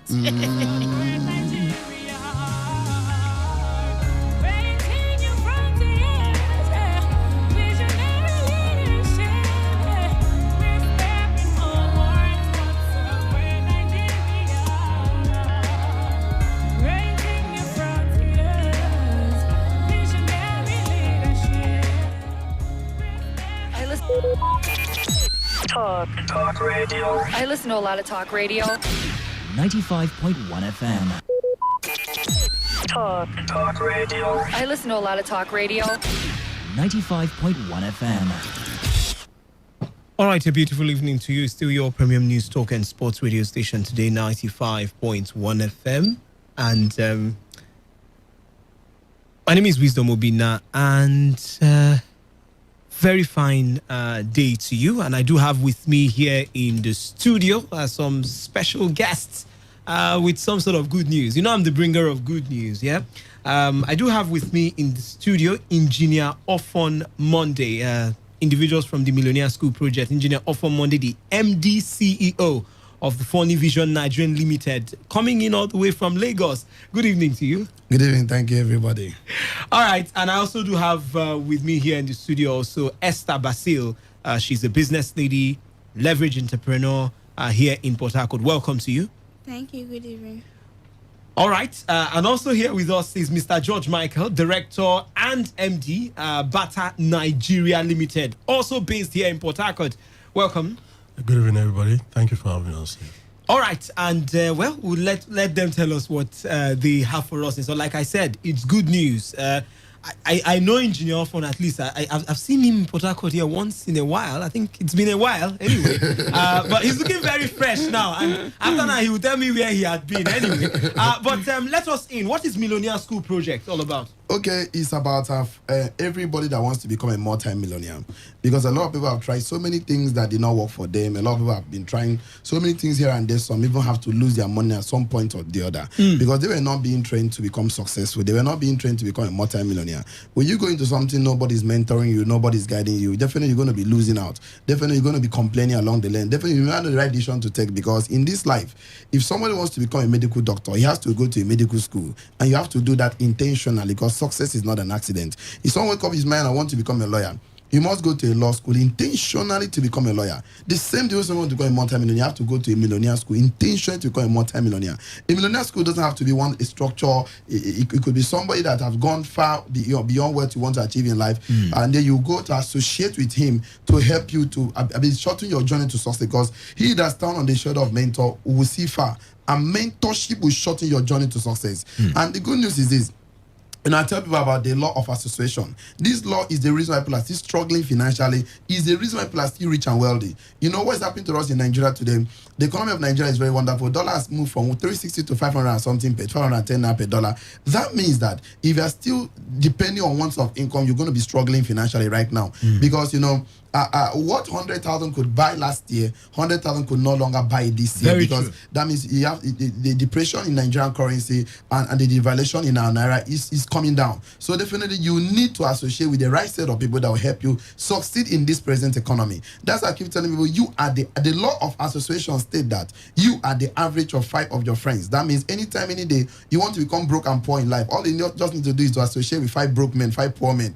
And anytime you want to become successful in life, you need to associate with 5 rich and wealthy men. You know why? A poor man like to gossip about, talk about people every time, talk about everything that don't bring money into his pocket. Every rich and wealthy man like to talk about business, opportunity, ideas, innovation, creativity. So when you associate people that are going far in life, they're also going to go far in life. So you don't need to associate people that are not going anywhere. Anybody that is not adding value to your life in 2021 is a liability. Disassociate from liability. You know why? Because 2 poor men can never help themselves. 2 poor people not help themselves for this life. So you want to really be successful this year, you want to really actually move forward in life, you need to disassociate from negative people, because negative things happen to negative people. positive things happen to positive people. If you have tried so many things that did not work for you, we are welcoming you to attend to Millionaire School. And we are going to do this program, of course, as a corporate social responsibility, a way of giving back to the society. At least come and see for yourself, because we have a business presentation to make, and also how we can hold you by the hand, mentor you to become successful in whatever thing you are doing. Of course, it's going to be a strategic strategy to survive in the 21st century. And that is why we are welcoming everybody to be part of this multi-billion-dollar opportunity. All right. I mean, I was already thrown into the conversation, and I was just waiting to hear more. All right, but who can be part of it? You know, most times when we hear this project, someone will be thinking, this one they say Millionaire School project. Me, we don't get certificates. You know, can I also be part of this? But just tell us who can be part of this project. People that hate poverty, people that hate laziness. That means if you hate poverty, you hate laziness, you are qualified to be part of this project. You're educated, you're not educated. You went to school, you're a lawyer, you're a doctor, you're an engineer. What we need to understand is that in the 21st century, you don't need certificate to become successful. What you need now is certificate. You must be mentally smart and sound. If you are mentally lazy, you finally work for people you finally end up working for people that are mentally smart and sound. So you are qualified to be part of the project. If you hate poverty, if you hate laziness, if you want more multiple streams of income, if you want residual income, you know there are two types of income. You have the active income and the passive income. So you want to create a passive income, something different. You want to be mentored, you want to be trained. You are tired of jumping from fire to fire. You want to do something intentional to become excellent in life. Of course, we are invited to attend this one-day powerful event. Of course, it's a 45-minute presentation, and then we take 15 minutes questions. So it's going to be intense. Come with your writing materials, come with your pen, come with your Bible, because you're going to write a lot. Of course, meeting our consultant will be the answer to your prayer point. And maybe most of you have spent a good number of time, you have not been able to be part of this event. So you are interested, because of COVID-19 procedure, we are taking batch by batch. We cannot take more than 50 per section. You must come with your face mask. So we have to schedule you to be part of this event. So if you are interested, just send the word, of course, yes, just YES to 0907 405 1704. Let me repeat the customer care line. Please just send a text, the word yes, YES to 0907 405 1704. So we're going to schedule you according to how the messages come, batch by batch. Please, if we schedule you, you do well to come, because if we schedule you and you don't come, that means you should charge other people that would have taken that opportunity, but you promised to come and never showed up. So if you are sure you can't show up, there's no need to send a text. Of course, the program is 100% free. At least for now, we are running 100% free training. Wow. Presentation. So we want to see how the company project is to help people to come out of financial struggles. Because they are working so hard. Some people work like an elephant, eat like an ant. Some people are really tired of life. Some people are tired of giving up. So of course, there's a need to give us. You have big dreams in life, and sometimes it just thinks that your dream cannot become a reality because of the present condition in the economy. So please, we want to encourage you. Don't give up on your life. Don't give up on yourself. Even when the world has given up on you, never you doubt on yourself. Never you doubt on your capacity and your potential, because you have all it takes to become successful at whatever you do. All you just need to do, you need a little information to take you from wherever you are to where you want to be in life. All right, you've mentioned something, and I think we need to stay on it. You've mentioned innovation. I've been hearing you need to be innovative, even outside the fact that you need to be intentional about your life. What is the innovation about this particular project? Because from where we're standing, we're trying to actually open, get a clear picture of it. The innovation is that we are intentional. We are intentional about individual becoming financially free. We are so much intentional that holding you by the hand, because a lot of people have tried so many things that could not succeed because they were not being trained. They were not being mentored. So they're struggling because of ignorance. Sometimes they're struggling. Some people lose a lot of their money because of ignorance. They went into things they're not supposed to go into because they don't know how to strategically, intentionally, of course, identify a business that has what it takes, that has the ability to survive in the current market. So many businesses are outdated already. Like I tell you, when you are not innovated in the 21st century, you become outdated. And that's why you have to open up your mind to opportunity, because a closed mind is worse than a blind eye. So that's why we invite you. You have a power pack event that if you miss this event, it's because you just missed a whole lot. This might be the 45 minutes answered prayer point to whatever you have been struggling with. Most of us went to church, you normally go to church, you pray to God, God, I need opportunity, God, I need help. God will not come down from heaven to bring it down for you. God will actually send opportunity your way. God will send somebody your way, and this might be the answer to your prayer point. So you can't afford to miss this. If you are interested to make a difference in your financial life, it's just a 45 minutes presentation. All you need to do is to send us a text of you just send a yes to 0907 405 1704. Let me repeat once again, 0907 405 1704. And then the Millionaire School will give you so many opportunities.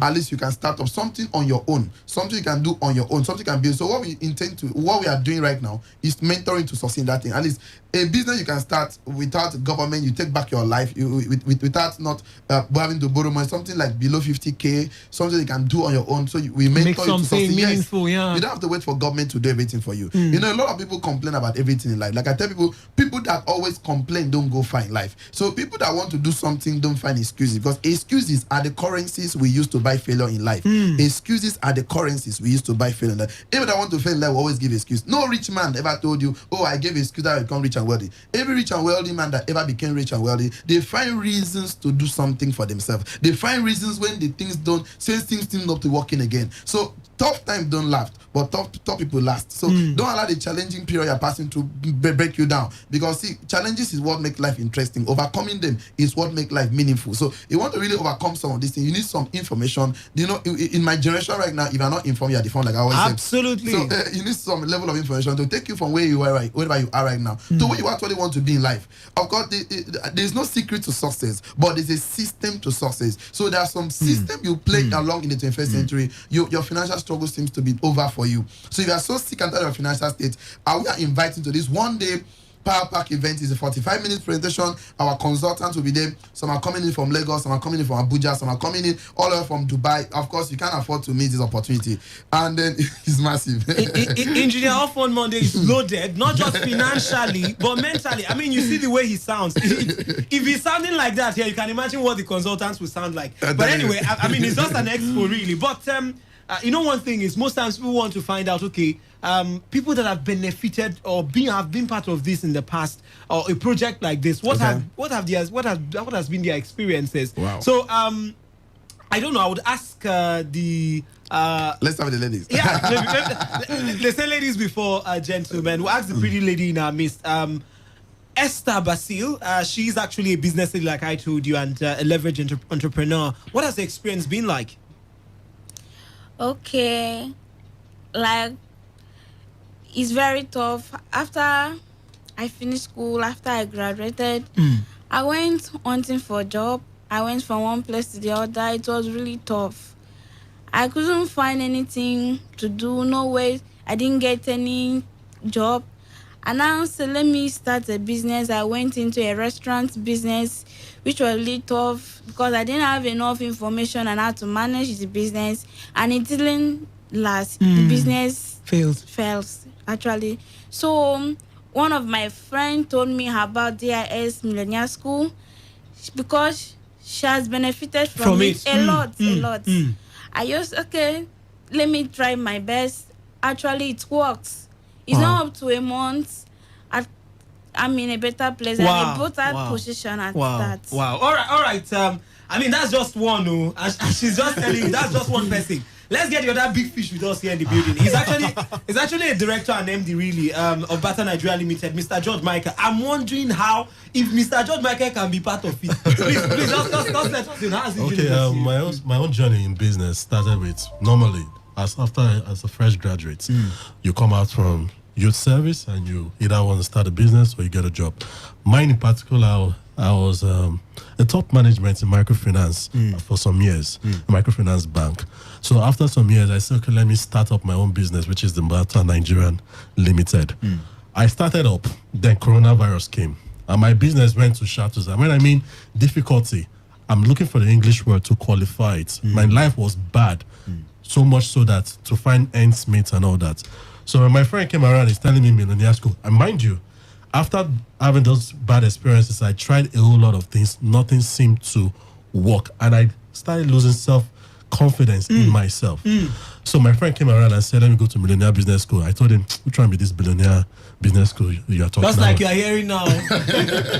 But then I got into the school. I met with the consultants. Yeah. And you know, the information you don't have is what's going to put you in that same position. Very true. And you see, all my years of doing business, which I thought probably I'm an expert, when I got there, I became humbled because there were many things, and the simplest thing is what makes the whole thing. difference. To cut the story short, I got into the Millionaire School, revived my company back. Wow. And I can boldly say that before during coronavirus that I could never even think of certain projects. I'm thinking about getting married. The money is there. Getting assets and all that. So this is a life-changing opportunity, and I'm glad I came in. I've learned a whole lot. All right. Mr. Fun Monday, because of our time, we definitely want to get the final words from you. And of course, tell us again also how we can be part of this one. Like I said, too many insights shared already. If you even listen to those who, you can see wisdom raw. Outside the fact that, of course, the money is all over there. And like I said, Engineer Fun Monday alone is already a big fish, But tell us first your final words and of course how we can be part of it. If actually, I've got the parting words. If you actually want to make a difference in your life, you have to stand up and take action. Stop sitting down there. If you're hearing my voice right now, take action. Action is the difference between where you are and where you want to be tomorrow. If you don't take action, nothing changes. If you don't move, nothing moves. You have to stand up and say, I can do it. I can do it. This is my best time of me taking that to do a business of my choice. I don't invite you for this business conference. We are inviting you. If you're out of 8 to 4 p.m., you need to start leveraging. You need to start leveraging on other people's time, other people's money, and that is why we are inviting to this 1-hour business power pack event. Of course, if you are interested, just send the word yes to 0907 405 1704. I'll repeat again, 0907 405 1704. One more time, 0907 405 1704. Last 0907 405 1704. This might be the answer to your prayer. See you on top. We love you all. Thank you so much, Engineer Fun Monday, for coming through. Thank you so much, Esther Basil and Mr. George Michael. It's been a pleasure having you guys here. And we definitely hope, first, like I said, I've already booked my spot so that nobody will take my seat at the front row where I'll be hearing everything directly. Thank you so much for coming through. Thank you very much. Thank you very much. Today 95.1 FM, Port Harcourt, voice of the people. Talk Radio.